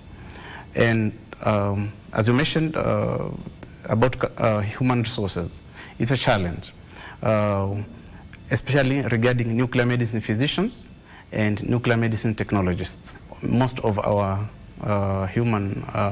staff have to be trained outside the country, including radiopharmacists, including radiochemists, nuclear medicine technologists, the physicians, and others. So we know very well that cancer is a very big burden in Kenya, and not just burden in terms of the disease, but the financial burden that it comes with. And it will be interesting to find out how our patients were able to afford even just going through the diagnosis of cancer. Is this something that is supported by SHA? Thank you very much for that question. At this moment, let me say we are very happy because the PET scans are fully covered by SHA. So this is very nice because we're able to provide our specialized services to patients even from backgrounds where they may not be able to pay for the services. And this is decreasing the burden of healthcare, especially in terms of oncology, to the families that are not able to afford. Okay. And of course, Dr. Arange, last but not least, can we say this is the only PET scan machine in Kenya, or this Habenaf machine here in Kenya? And so, in just closing, maybe you can give us your parting shot in as far as the IMEC Center is concerned. Our IMEC is the highest capacity in the country. And also, it is the highest capacity in East and Central Africa, because we have a high capacity cyclotron, which other facilities don't have, which means we are able to serve, our capacity is able to serve the entire country, and even we have the capacity to supply our neighbors. At the moment, we are serving our patients, but we're even producing more radioactive medicines, even to supply some of the facilities that are just having the cameras, but they don't have the production capacity. In the battle against cancer, early detection is crucial. And so on Good Practice today, we look at some of the health tips in as far as early detection is concerned. Let's take a look. Health tips for early cancer diagnosis. Number 1, know your body. Pay attention to changes in your body, no matter how small. If something feels off, don't ignore it. Common warning signs include unexplained weight loss, persistent fatigue, a lump or swelling, changes in the skin or moles, unusual bleeding, persistent cough or hoarseness, difficulty swallowing, or changes in bowel habits. Number 2, keep regular screening appointments. Early detection saves lives. Get screened based on your age, gender, and family history. Key screenings include mammograms for breast cancer, pap smears and HPV tests for cervical cancer, colonoscopy for colorectal cancer, PSA tests for prostate cancer, and low-dose CT scans for lung cancer, especially for smokers. Number 3, ask about imaging tests. Advanced tools like PET scans, CT scans, and MRI can help detect cancer early, especially if you're at a high risk. 4, know your family history. Cancer can run in families. Share family health history with your doctor, especially if close relatives have had breast, ovarian, or prostate cancer, colon or pancreatic cancer, and rare cancers at a young age. Number 5, don't delay medical advice. If symptoms last more than 2 to 3 weeks, or if it gets worse over time, see a doctor. Early testing is always better than late treatment. Live a healthy lifestyle. While not a guarantee, healthy habits can lower your risks and make it easier to detect issues early. Eat a balanced diet, avoid tobacco and limit alcohol, exercise regularly, protect your skin from UV exposure, and also maintain a healthy weight. Last but not least, be proactive and not afraid. Fear can delay diagnosis. Remember, fighting cancer early increases your chances of successful treatment and survival. We've come to the end of the program. Thank you so much, as always, for your time and your company. My name is Maria Yambo, and of course, on behalf of everyone who made this program possible, the production team and everyone who made it possible, we say thank you very much. In case you've missed any part of this program, I hope you can actually go to our YouTube channel and get to watch the whole program. I hope that you've also learned a lot in as far as cancer detection and treatment is concerned, and the importance of early detection.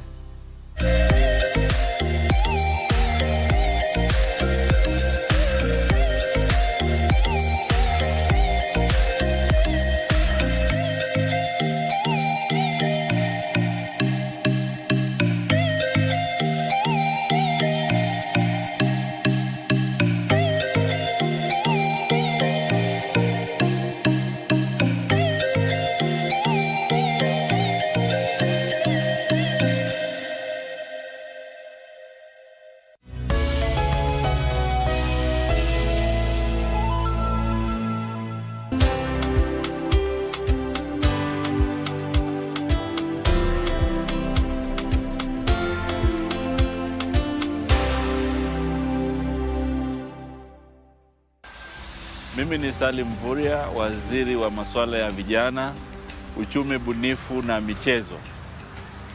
CHAN imewasili Kenya. Na waomba wa Kenya wote tuweze kujitokeza kwa wingi, tuweze kushabikia timu yetu ya Harambee Stars. Tiketi tunaweza kulipa shilingi 200, 500 na 1000. Na CHAN iko KBC Channel 1 na KBC Radio Taifa. Tukutane Kasarani. Kenya ni nchi yetu, Harambee Stars ni timu yetu, na sisi ni wazalendo wa Kenya.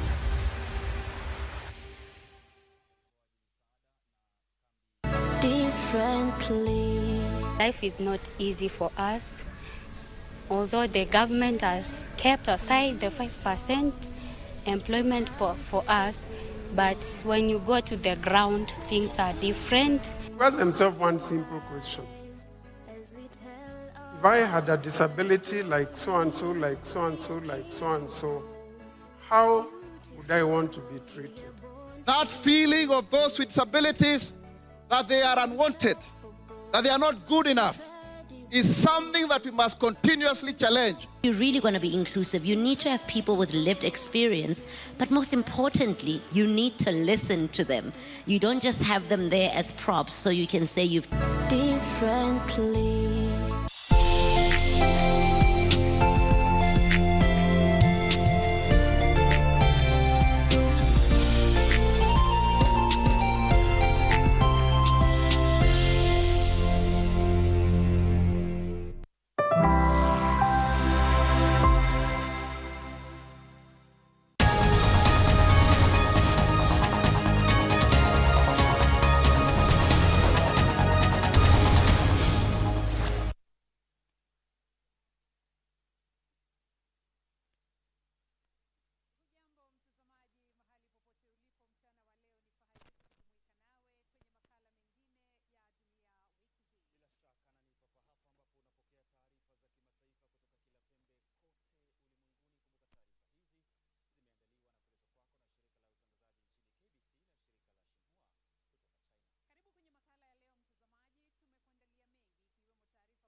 Good afternoon to you, and welcome to the live broadcast of the Senate this afternoon, being a live proceeding of the House on the 24th day of July in the year 2024, with a lot lined up for consideration by the Senate this afternoon. Among the motions that have been given priority in today's order paper is the motion seeking to approve the sittings of the Senate to be held in Busia County by the Senate leader of the majority party. In the motion, the mover states that aware that the Senate of Kenya is established under Article 93 of the Constitution, and the main role as set out in Article 96 is to represent, serve, and protect the interest of the counties and their governments. The mover further acknowledges that successes have been made during the sittings of the Senate outside Nairobi County, where is the official venue for the sittings of the Senate. Other sittings have been held in Uasin Gishu County, Kitui, Turkana, the recent one being in Turkana County in 2023.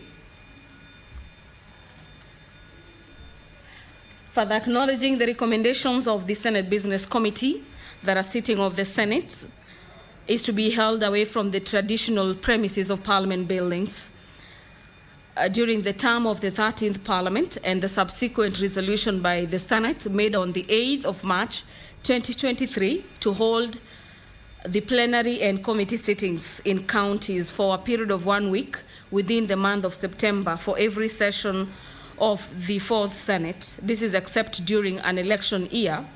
The objective here is to promote the role and the work of the Senate and enhance public awareness regarding the business of the Senate and Parliament in general. The other objective is to highlight the existing and new opportunities for engagement in the legislative process, as well as developing and strengthening partnerships at the county level, and the provision of an opportunity to members and the staff of the county assembly to learn and share their best practices with senators and the parliamentary officers. Now, therefore, pursuant to Article 126, subsection 1 of the Constitution, the Senate resolves to hold its plenary and committee sittings in Busia County from the 6th to the 10th day of October 2025. This motion is coming up for debate. Remember, a similar sitting was supposed to be held last year in Busia County, but the Senate had to postpone that sitting of the plenary and committee sittings in Busia County owing to financial constraints. So this motion is coming up for a debate, and we will be waiting to see whether the House will be approving that the sittings of the House be held outside Nairobi County. Of course, this is with the view of the Senate Business Committee that sat and recommended that the Senate sits from the 6th to the 10th day of October 2025 in Busia County. This also provides an opportunity for residents in Busia and the counties where Senate Mashinani, as is popularly called or known, get to interact with senators one-on-one on the ground and to get to understand matters to do with legislation and propose areas that they would want the input of the Senate in terms of strengthening the legislation. The Senate will this afternoon consider a number of bills. Among them is the Technopolis Bill, National Assembly Bills number 6 of the year 2024 by the Senate leader of the majority party, where the House is set to resume debates on this bill that was interrupted yesterday in the afternoon sitting. And away from that, the Creative Economy Support Bill, Senate Bills number 30 of the year 2024, is also lined up for consideration. This bill is sponsored by Senator Eddie Okech, the senator for Migori County. The consideration of the report of the Standing Committee on Justice, Legal Affairs and Human Rights on its consideration of a petition to the Senate by Mr. Bakari Halifan Munge and 3 other residents of Kwale County. This is in regards to the implementation of an award by the Environment and Land Court for the compensation and resettlement of owners of Ramisi Phase 1 block in Kwale County is also coming up for debate this afternoon. The Speaker of the Senate is already in the chambers. Allow me to hand over for this live broadcast. My name is Gladys Mungai. Have yourself a great afternoon.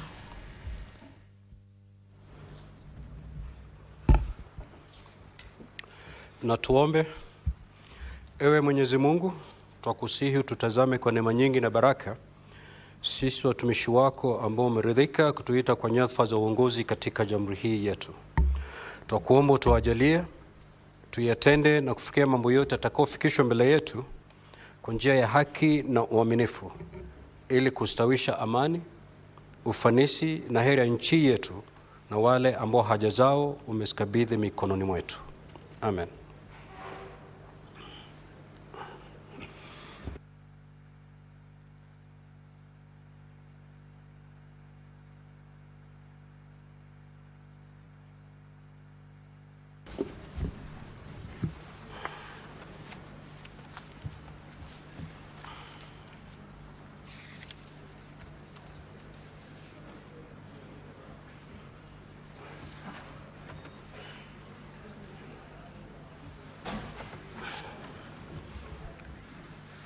Clerk, do we have quorum? Sergeant at Arms, kindly ring the quorum bell for 10 minutes.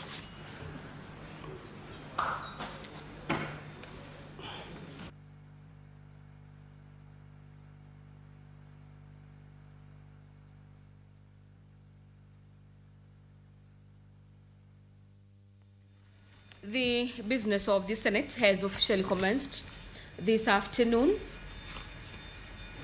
with the Speaker presiding over the House business this afternoon. But we have a small quorum hitch. We have a deficit of members are required to be in the chamber upon the commencement of business. But as we await for that quorum to be attained, among the expectations this afternoon is that the Speaker will be delivering a message from His Excellency the President on the nomination of Mr. Pius Angasa for the appointment as a member of the Board of Directors of Central Bank of Kenya, CBK. The Senate Leader of the Majority Party will be tabling the annual report of the Office of the Control of Budget for the financial year 2023-2025. But on standing orders 53 subsection 1, a number of senators are set to seek 4 statements. Senator Raphael Chimera will be seeking a statement from the Standing Committee on Energy regarding the quality and durability of solar energy products sold to residents of Kwale County. He is not the only senator who will be seeking a statement pursuant to Standing Orders number 53 subsection 1, as the senator for Marsabit County also features in that provision, and he is set to seek a statement from the Standing Committee on Information, Communication and Technology regarding the sharing of subscriber data held by the telecommunication service providers with security agencies in Kenya. The senator for Nairobi, his statement will be directed to the Standing Committee on Education. Afternoon's business. Clerk, kindly call the first order. Order number 1, administration of oath. Order number 2, communication from the chair. Order number 3, messages.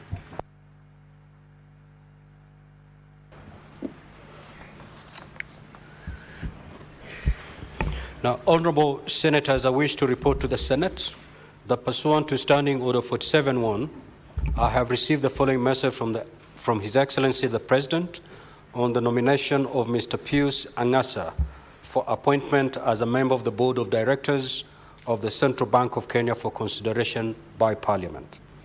The message was transmitted to the Senate via the letter reference EOP/CAB.26/4A, Volume 6/171, dated the 21st of July 2025, by the Chief of Staff and Head of Public Service, Mr. Felix K. Kosgei, EJH.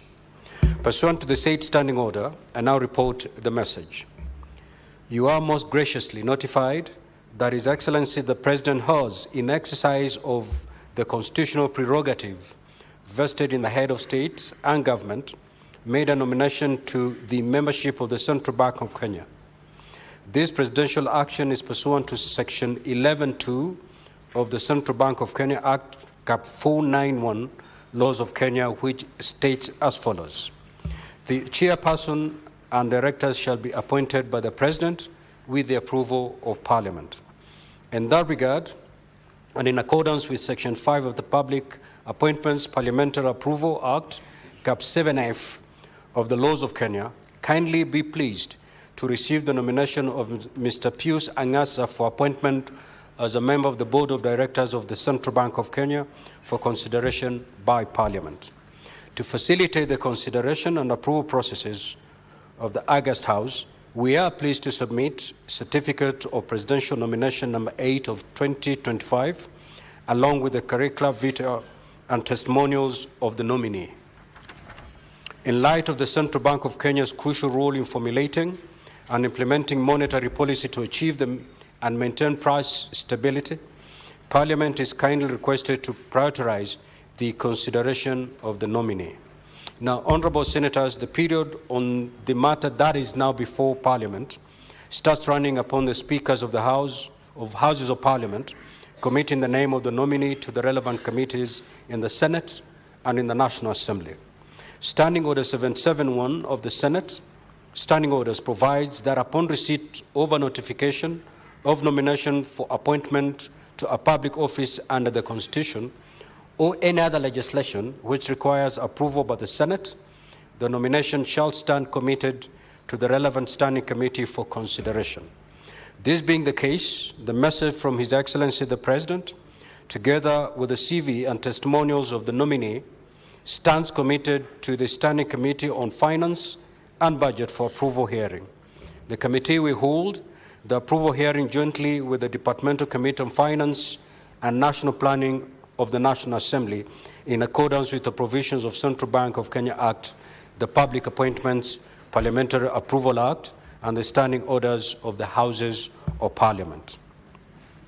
Part 26 Joint Committees of Parliament of the Senate Standing Orders and the corresponding part of the National Assembly Standing Orders shall apply during the approval hearing.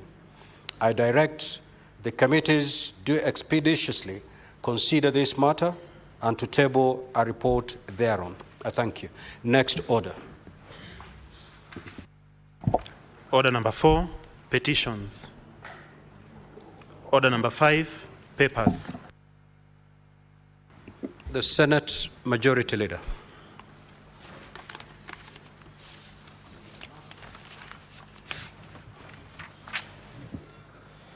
Mr. Speaker, sir, I beg to lay the following paper on the table of the Senate today, 24th July 2025, the annual report of the Office of the Controller of Budget, COB, for the financial year 2023-2024. Mr. Speaker, I thank you. Next order. You see, after this statement, sir, this is a vote by voice. And then the next is Order number 6, okay. Notices of motion. Rearrange. Order number 7, questions and statements. If need be, maybe you can get statements pursuant to Standing Order 53-1. The Honourable Senator for Nairobi City County, Senator Edwin Sifuna.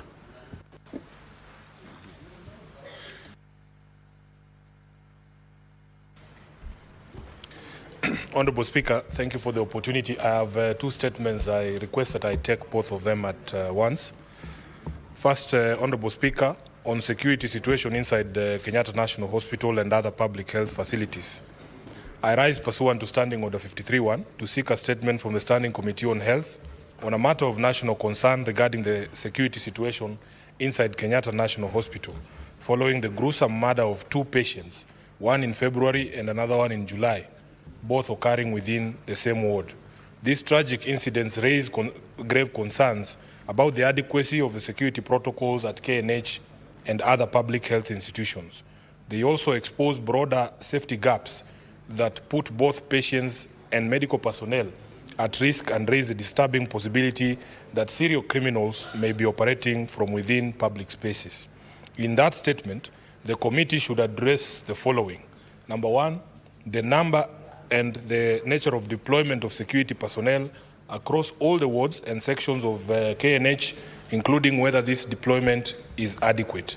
Number 2, the current number of patients who have been discharged but remain at KNH, the reason for their continued detention and duration of their stay.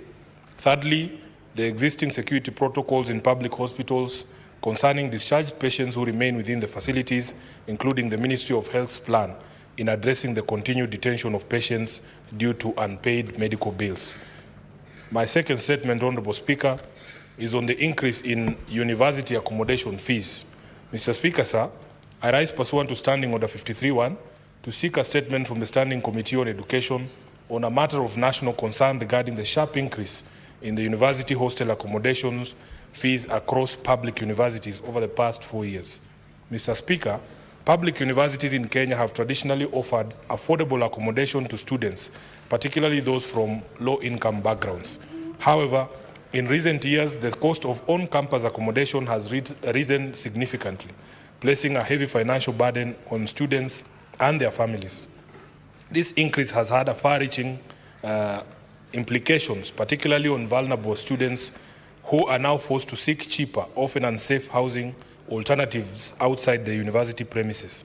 Female students in particular, Mr. Speaker, are disproportionately affected and exposed to heightened risks in insecure neighborhoods.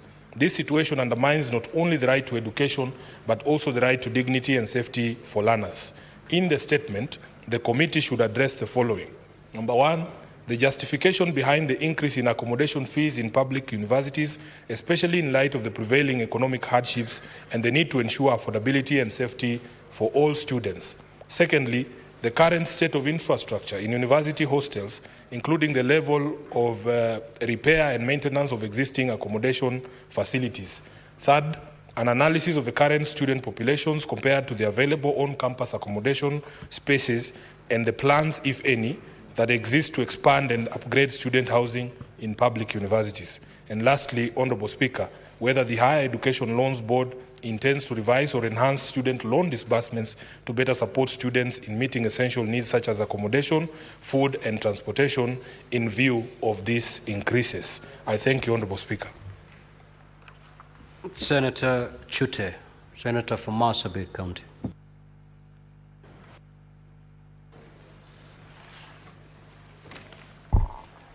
Thank you very much, Honorable Speaker. I have a request for a statement on the sharing of subscriber data between telecommunication providers and security agencies. So, Speaker, sir, I rise pursuant to Standing Order 53-1 to seek a statement from the Standing Committee on National Security, Defense and Foreign Relations regarding the protocols and the safeguards governing the sharing of subscriber data between communication services and security agencies in Kenya. In the statement, the committee should, 1, clarify the legal procedural frameworks that guide how and when telecom operators share subscriber data with security agencies, including the role of court orders or statutory authorization. Number 2, confirm whether the Office of Data Protection Commissioners has received complaint or undertaken investigations into alleged misuse of such data and provide the status of outcomes. Number 3, explain the oversight roles of the Communication Authority and security agencies in ensuring lawful access and use of subscriber data, including any enforcement actions taken in the last 5 years. Number 4, indicate the number of data access requests submitted by security agencies between the year 2020 and 2025. How many were approved and how many were supported by valid court orders? And finally, Honorable Speaker, outline existing safeguards to protect subscriber data from unauthorized access, misuse, or violation of privacy rights, particularly in light of increased surveillance technology. Thank you very much, Honorable Speaker. The Senator for Kisii County, the Honorable Richard Onyonka. Thank you, Mr. Speaker, for giving me this opportunity.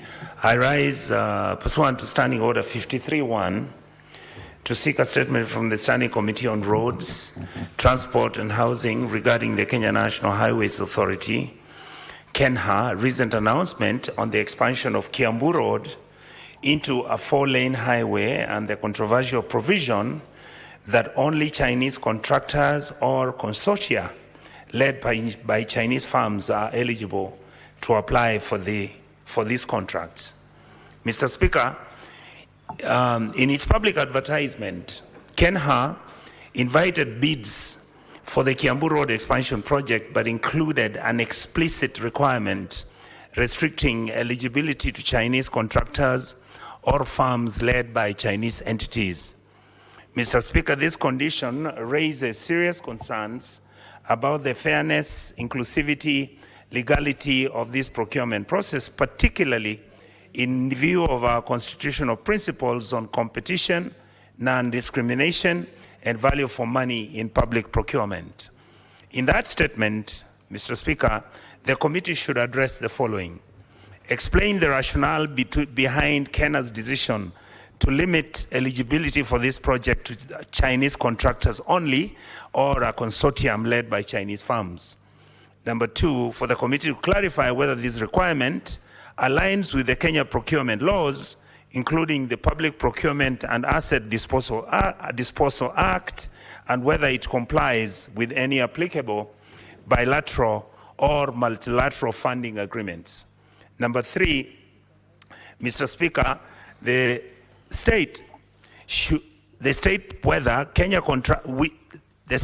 committee should state whether Kenyan contractors or joint ventures involving Kenyan participation were considered in the development of these eligibility criteria. Number 4, the committee to provide information on the source of financing for the Kiambu Road expansion project, any donor funds if necessary, and indicate whether the funding terms specifically required the exclusive participation of Chinese enterprises. Finally, Mr. Speaker, I would wish that the committee recommend measures to ensure that future infrastructure projects promote fair competition, enhance local participation, and uphold transparency and accountability in procurement processes as per our Kenyan Constitution 2010. Thank you, Mr. Speaker. Senator Raphael Chimera.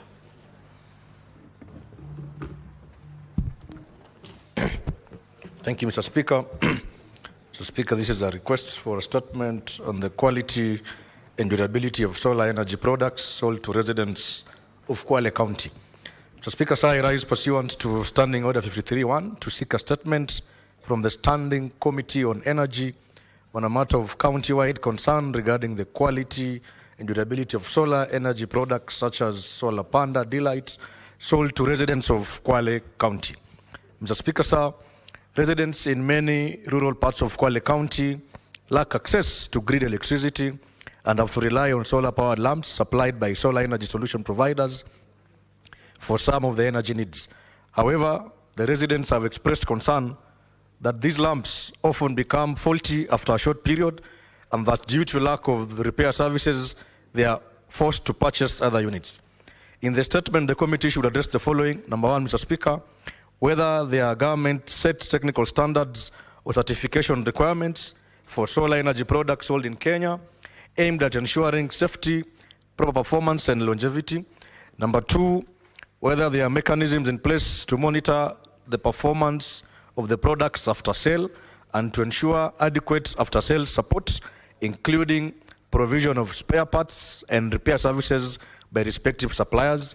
Number 3, Mr. Speaker, the names of all companies licensed to distribute solar energy products in Kwale County and obtain information on the technical assessment of the quality and longevity of their respective products.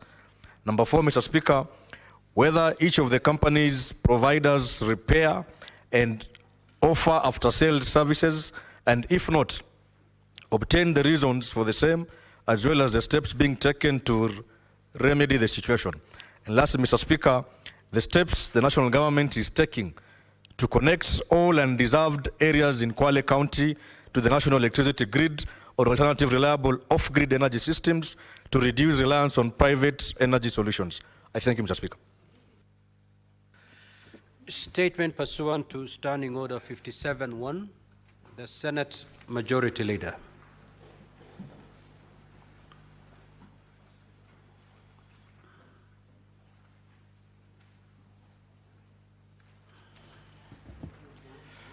Mr. Speaker, sir, pursuant to Standing Order number 57-1, I hereby present the business of the Senate for the week commencing 29th July 2025.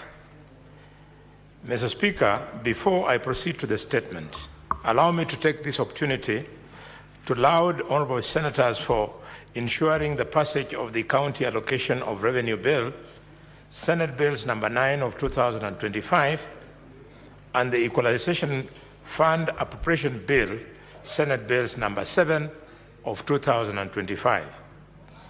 During this sitting that was held on Tuesday, 22nd July 2025, and the County Government's Additional Allocations Bill number 2, Senate Bills number 8, that was passed on the 23rd of July 2025. These bills are crucial financial instruments that have an implication on the operations of the counties. I urge that this spirit continues in order to prosecute business before the Senate in a timely manner. However, this is not the end on these bills.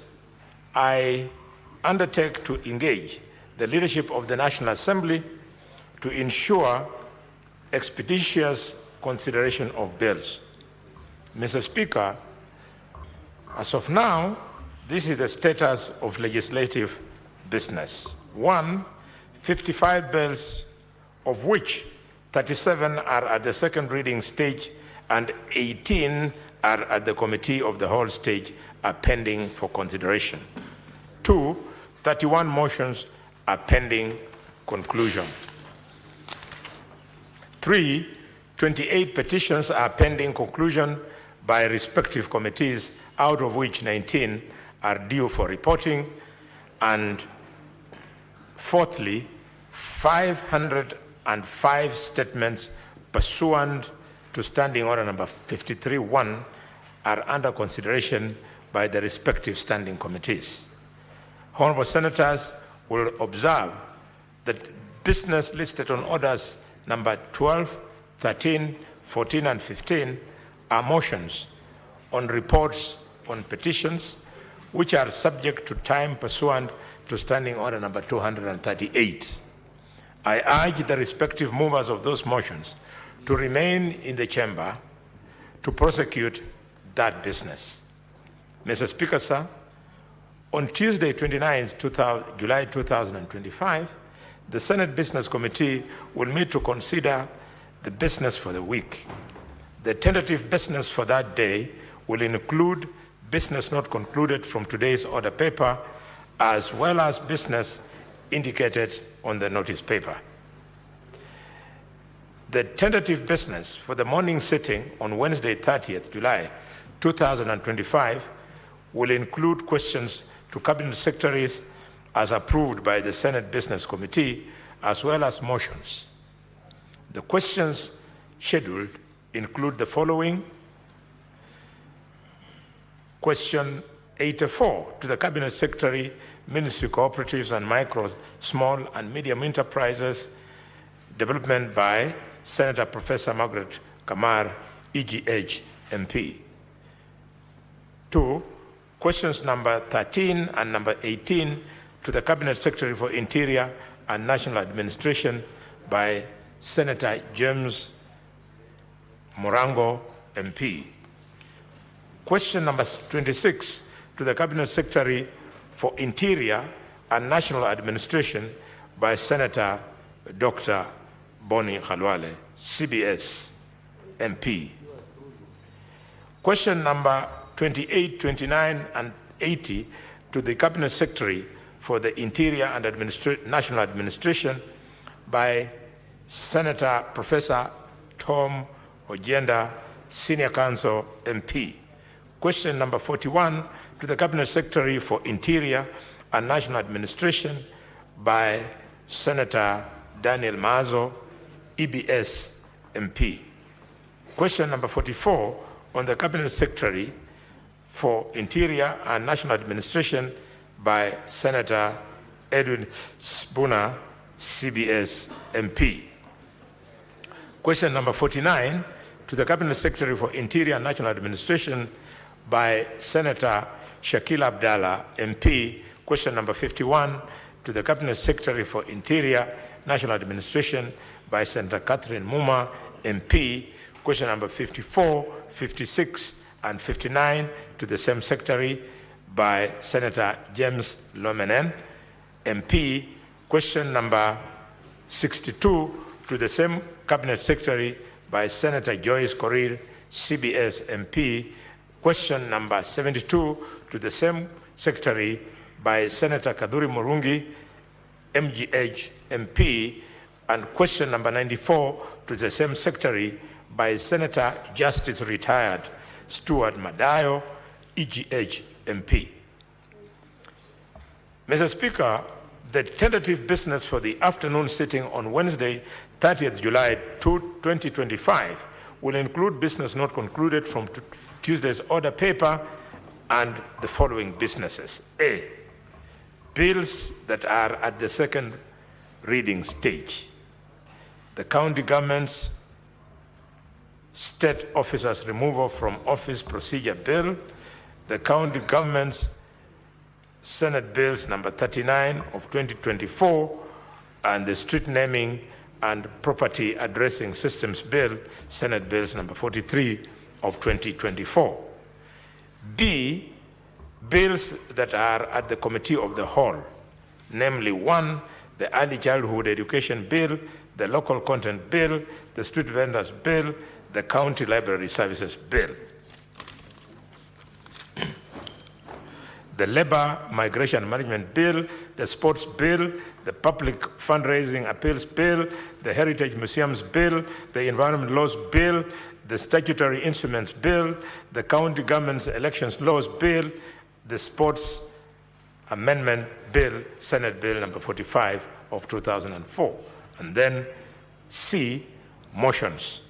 1, report of the Standing Committee on Devolution and Intergovernmental Relations on its inquiry into the state of markets in Vihiga and Bungoma counties arising from a statement sought by Senators G. Osozi, MP, and David Wakoli, MP.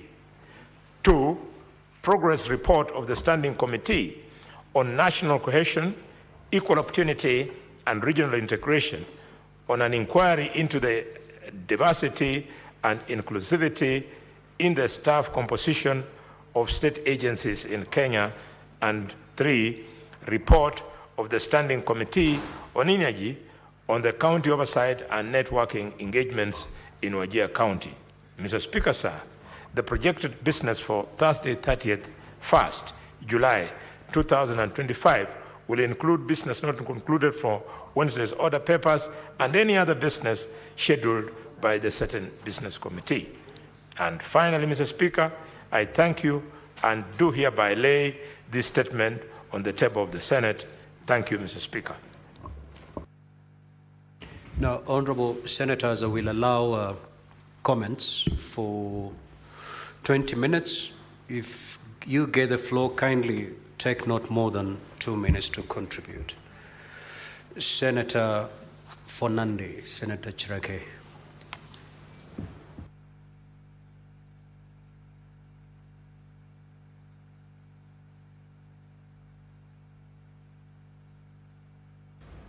Mr. Speaker, thank you. I want to support the statement by Senator for Nairobi on the issue of accommodation among our students, Mr. Speaker. For some of us who have been to university, you can imagine the deplorable. Mr. Speaker, even the slums looks better than most of the hostels that we are seeing. Prices of over 40,000, yet there is no substantive work that has been done, Mr. Speaker. Can you believe most of our universities, you still find kunguni, or what is it called in English, bedbugs, Mr. Speaker? Our comrades are being eaten by bedbugs, Mr. Speaker. Can you believe? And this is the hub of serious knowledge engagement and discourse, Mr. Speaker. It can confuse, the bedbugs are confusing and making the sleep of comrades restless, Mr. Speaker. Mr. Speaker, we used to have a say that when the help used to come, you eat like a king. You eat the chicken, then you eat what the chicken eats, and then you eat the chicken itself, Mr. Speaker. So it's very unfortunate, Mr. Speaker. I want to appeal that under the affordable housing program, the government must include the university hostels, Mr. Speaker, to make life bearable for the comrades, Mr. Speaker. I felt very bad that they were demonstrating over basic. In fact, we should be discussing in our universities, Mr. Speaker, about the innovation and scientific issues. Finally, Mr. Speaker, I want to agree with Senator Onyonga on the issue of Chinese, Mr. Speaker. I had a legislative proposal that contracts above 1 billion, below 1 billion, Mr. Speaker, should exclusively belong to Kenyans, Mr. Speaker. Can you believe Chinese and other nationals are doing contracts of 300 million, 200 million? What will happen to our local contractors, Mr. Speaker? I want to challenge Finance and Budget Committee to approve my legislative proposal that 1 billion and below should exclusively belong to Kenyans, Mr. Speaker, and I support all these statements. I thank you, Speaker, sir. Senator Wambua.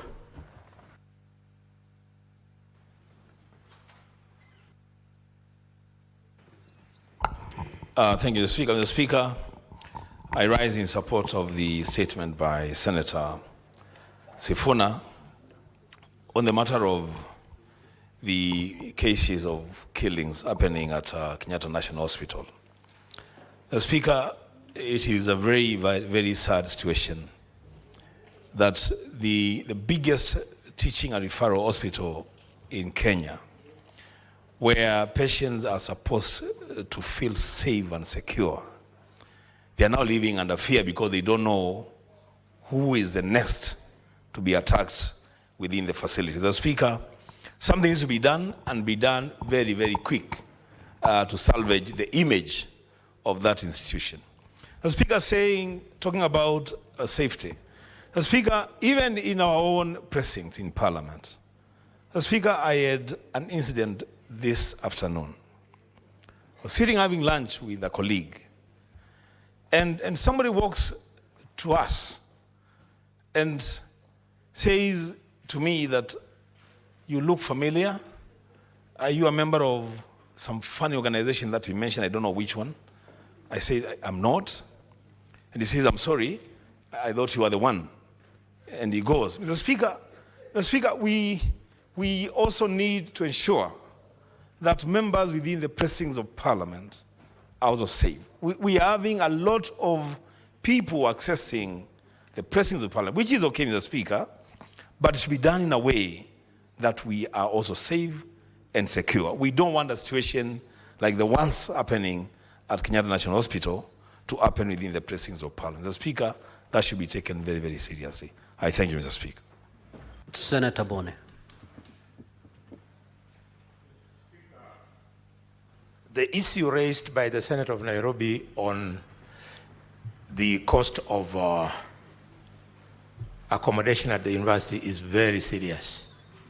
In fact, Mr. Speaker, I would like that the committee goes further and looks into the new funding model.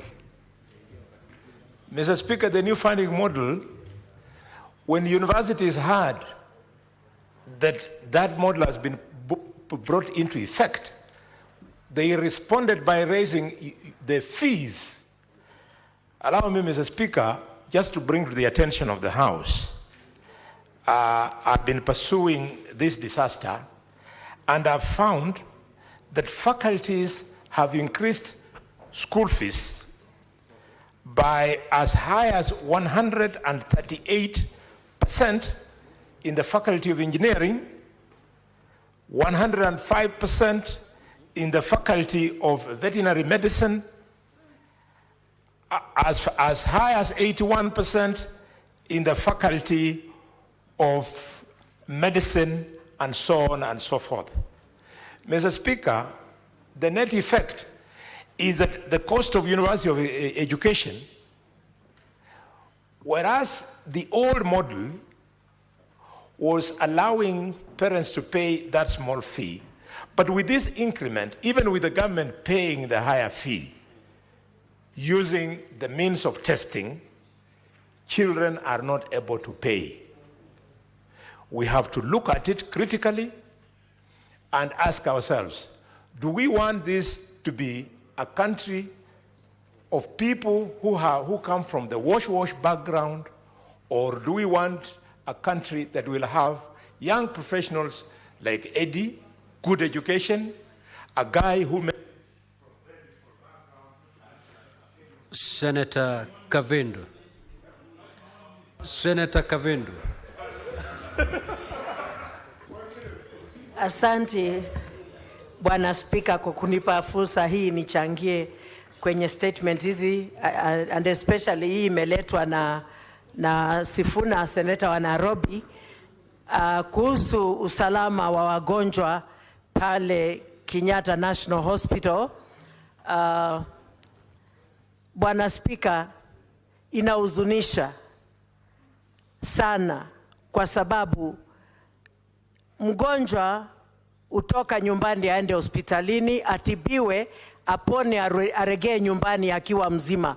Lakini Bwana Spika, ni ajabu ya kwamba hata sasa hivi wagonjwa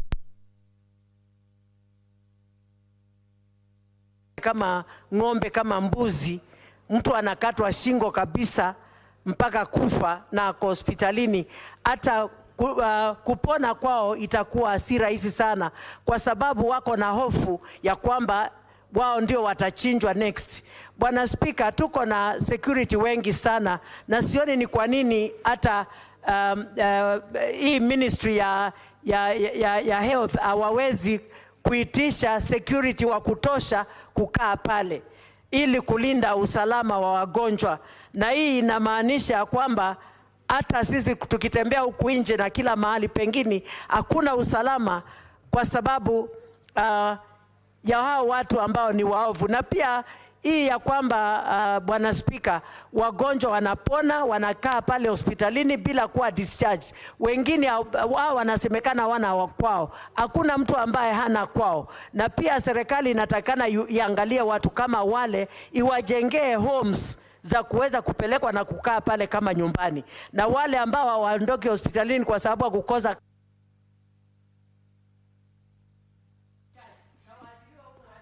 Senator Chute.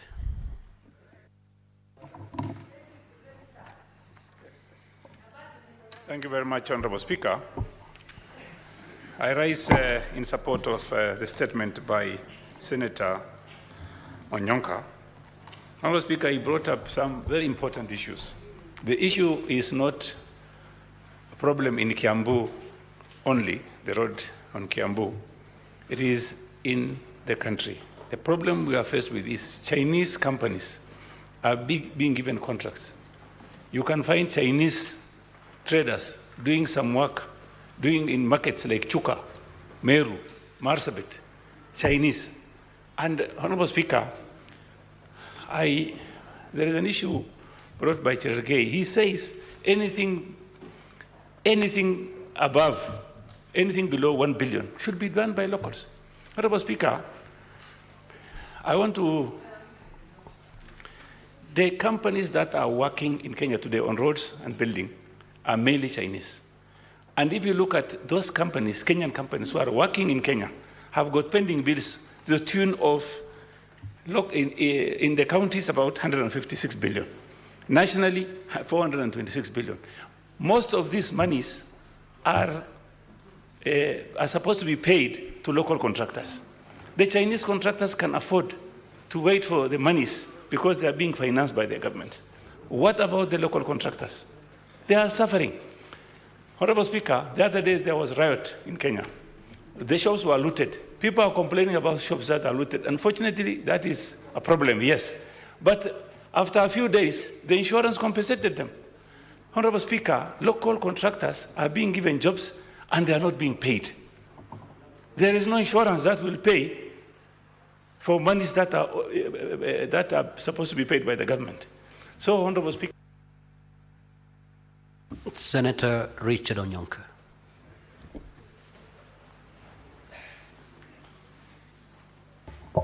Thank you, Mr. Speaker. The point that I wanted to contribute to is the issue that the question that has been asked about why the universities are increasing university accommodation fees. Mr. Speaker, it is true that we in the opposition sometimes just talk about the problems. So today I want to give a solution to the government. All these affordable housing units which the government is doing, which nobody wants, government do in the Republic of Kenya. Because if you do these hostels, we know the rent is not going to be more than 5,000 per month. And these hostels will pay for themselves because the parents are already paying anyway. Why are we building houses in places like when I went to Senator Methu's constituency in Nyandarua? Can we please build hostels for our universities and even the government can recover the money? Thank you, Mr. Speaker. Senator Morgo. Thank you very much, Mr. Speaker, for giving me the opportunity to also air my views. I support the statement made by the Senator of Nairobi about increase of hostel fees in our universities. Mr. Speaker, a member has just said that this will mean that the students of the well-to-do, the students of or children of well-to-do and children of the people that are able to pay will be the ones that will be homed in those hostels. And therefore, children of poor people, commoners, will not be accommodated in the hostels in our universities. And therefore, that will drive children of the common mwananchi into places that are not desirable and running into many situations in streets that are not likable. And therefore, the children of the commoners will suffer and probably drop out of universities because their parents cannot afford. And so this is heading the wrong way. Thank you very much. Now, honorable senators, before I call the next member to speak, allow me to make this communication. I would like to acknowledge the presence in the gallery this afternoon of visiting students and leaders, student leaders and members of the Young Diplomats Forum from the United States International University, Africa. The delegation comprises 40 student leaders, including the members of the student government, electoral college and cabinet, as well as participants of the Young Diplomat Forum. The delegation is in the Senate for mentorship sessions with the Senate directorates. Honorable senators, in our usual tradition of receiving and welcoming visitors to Parliament, I extend a warm welcome to them, and on behalf of the Senate and my own behalf, wish them a fruitful visit. I will call upon the Senator for Nairobi City County under 1 minute to extend the word of welcome. Thank you, Speaker. I have Senator for Nairobi, just take a seat. What is your point of clarification, Deputy Speaker? Speaker, you notice the tradition of the House. When you read such a communication, senators should applaud that delegation. I was communicating to my brother here that senators are not running how the House behaves or so some of them are very senior members here. Nobody is stamping. It's only me who did it, Honorable Speaker. I'm very happy indeed. Very, very happy. Because that is the tradition of Parliament. You've made your point clear. Thank you, Mr. Speaker. Thank you for passing that information to your colleagues. The Senator for Nairobi City County, you may proceed. Thank you, Senator.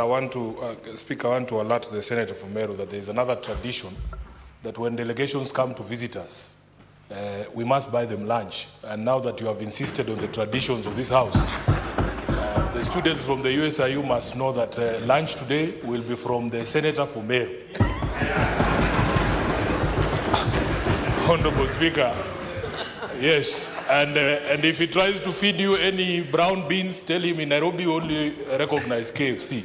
So, Honorable Speaker, I want to take this opportunity on behalf of the House to welcome the student leaders from USIU. Indeed, I have many friends from USIU, this institution. My liaison officer, Karen, is one of those people who has maintained close relationships with this university. Honorable Speaker, it has produced some very good young people. My own brother went to USIU. It is one of those institutions that has excelled, exemplified itself in putting out young people who are able to take this country forward in terms of their contribution. We are discussing a very important issue about student accommodation in public universities. At least for you, Honorable Speaker, there has been a lot of investment from private funds to put up accommodation, student accommodation, especially at these private universities. You know about Kwetu hostels, you know about Nyumbani and the others. So we want the same standards to be maintained for your colleagues or counterparts in the public universities, and we are hoping that they will get an equal opportunity at education that all of us got to enable us to be able to be here. So I am available for you after this session. If the Speaker allows it, I will come back there with the Senator for Meru to undertake that tradition that we have talked about here. I thank you, Honorable Speaker. I wish them a fruitful visit. Senator Mazayo.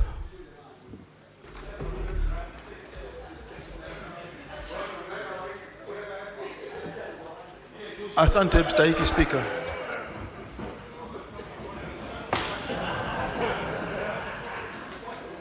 Asante mstahiki Speaker. Mstahiki Speaker, kwanza nataka kumpatia kongole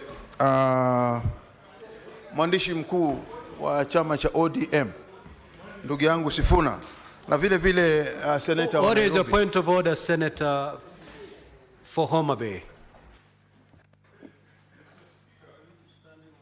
Mr. Speaker, the 10 years I've been in this House, I've never seen money change hands so openly, so brazenly on the floor of this House.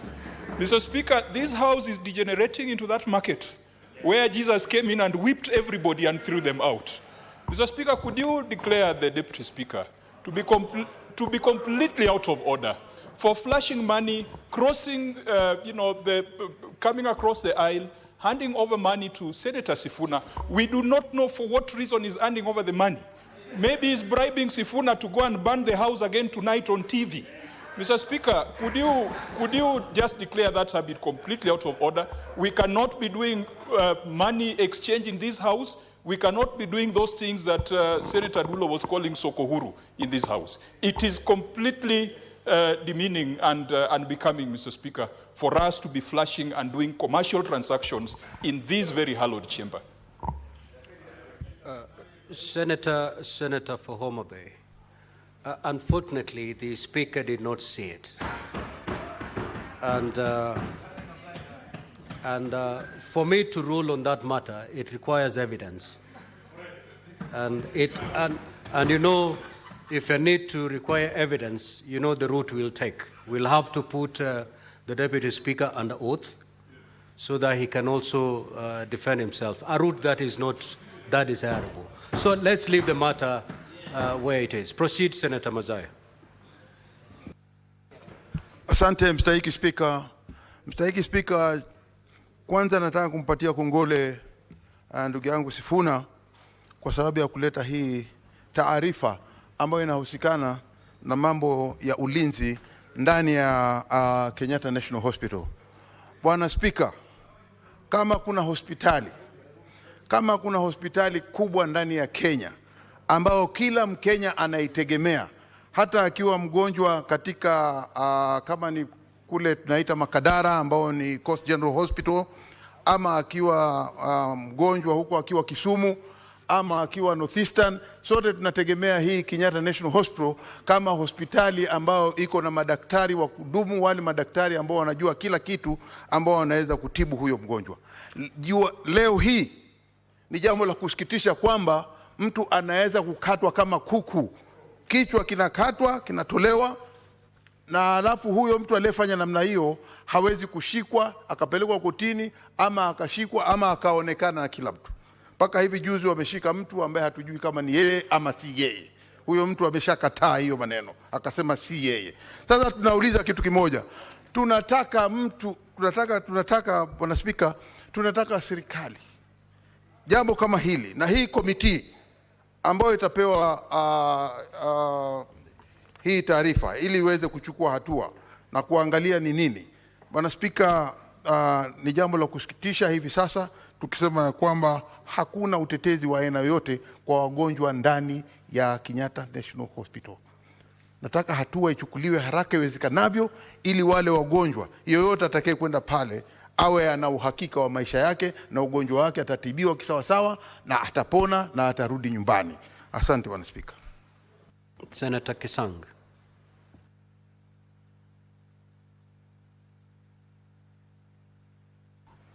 Thank you, Honorable Speaker. Honorable Speaker, I want to comment on the statement by Senator Jute on sharing of data between telecommunication operators and the security system. Honorable Speaker, we passed a law 2019, the Data Protection Act, and it's very clear that if the telcos have to share any data, they have to get access either by consent by the concerned persons or through a court order, Honorable Speaker. So this is a very important statement so that we know what has been happening. So that, because, you know, we are exposed. We don't want to be exposed, and there is a law that is already protecting us, Honorable Speaker. Honorable Speaker, the second statement I wanted to comment on is the one by Senator Onyanga, Honorable Speaker, that between Mudaika and Kiambu, they want to do a dual carriage, and it is the tender is restricted only to Chinese. Honorable Speaker, about 2020 or so, we passed a law both in this House and National Assembly that all contracts or tenders that are below 1 billion should be reserved for the locals. But even if it is above $1 billion, it is open. You don't restrict to foreigners, Honorable Speaker. This is something that we need to find out how else can our contractors grow if we continue giving all big contracts to foreigners, Honorable Speaker. We need to grow our own homegrown. Safaricom is a very huge company that's owned locally by Kenyans. They need to invest. An entity, pension funds like Lab Fund, Lab Trust, even NSSF, they should be doing these tenders instead of giving to foreigners, Honorable Speaker. Thank you. Senator Kajwang. Mr. Speaker, I rise to contribute to this request for statement that was placed by Senator Onyonka. The debate in this House might give the impression that we are xenophobic and we are against Chinese investment and Chinese contractors. That should not be the impression. I think the key concern is ring-fencing critical infrastructure projects that can be done by locals. Mr. Speaker, we must promote local contractors, we must promote local industry, because the problem with contractors coming from certain jurisdictions is that they are the ones who start with a feasibility study. They do a feasibility study and come and tell us that this can be done. They go ahead and do the design. They go ahead and do the financing. They go ahead and get their companies to do the implementation. And all the materials also come from those nationalities. That is not the way of building an economy. We need to build roads. We need to build railways. But the raw material must come from this country. The labor element should come from this country. Mr. Speaker, it is sad if for a road project, you find that the insurance for products is being underwritten in foreign countries. The financing and interest and the value that comes out of it comes from foreign countries. Mr. Speaker, I agree with Kenya's political position on geopolitics, that we face neither east nor west. We face forward, but we need to be careful about being boxed and about ring-fencing jobs and contracts that can be done by locals. And I hope that the committee will expand their inquiry beyond China and look at arrangements with the Americans, arrangements with the British, particularly when it comes to military procurement and military supplies. Mr. Speaker, we must believe in this country and we must support our local entrepreneurs and industry. Thank you. Senator Abbas. Thank you, Honourable Speaker. Honourable Speaker, I want to support, contribute to the statement by Honourable Sifuna. Honourable Speaker, I think increasing the cost or the living of or rents for the students is actually going to be very dangerous, and it's going. You know, universities, all people converge from different corners of this country, and most of the students cannot even afford housing.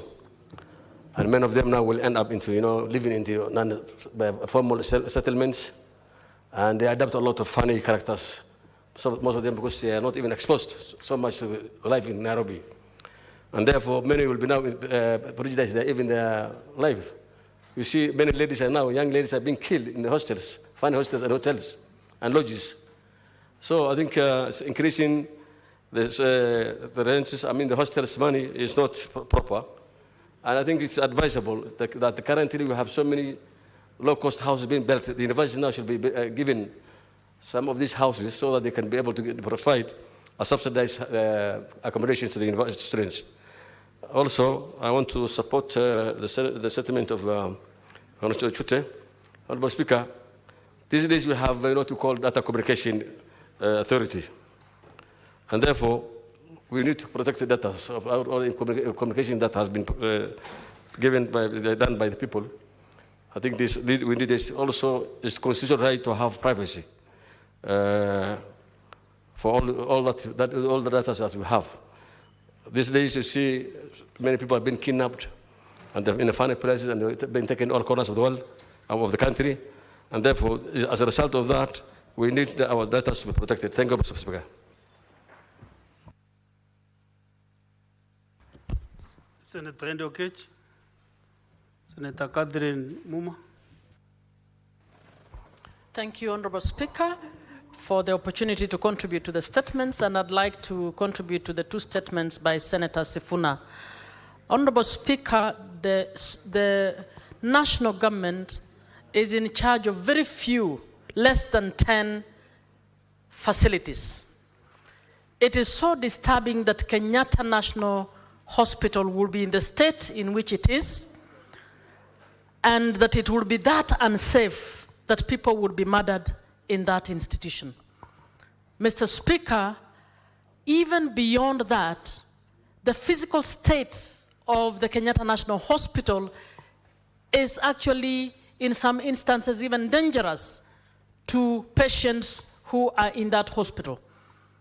Mr. Speaker, I have forwarded one of the videos taken by a patient from that hospital to the Forum of Senators to just see the deplorable situation in the hospital is, and yet it is assigned about 500 million maintenance. It has a higher budget than counties combined, and we need to call them to order.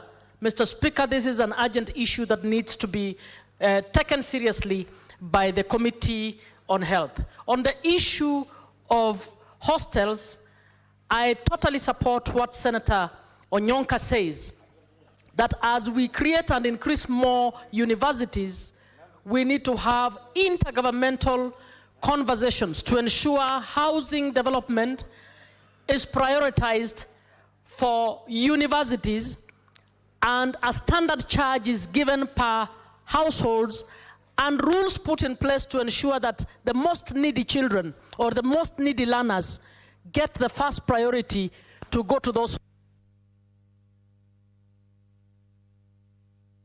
Mutinda.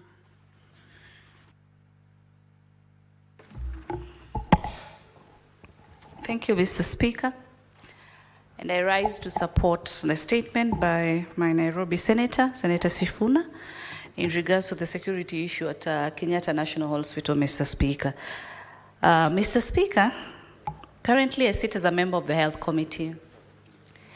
Today, we were to visit Kenyatta National Hospital between 1 and 2 p.m. today.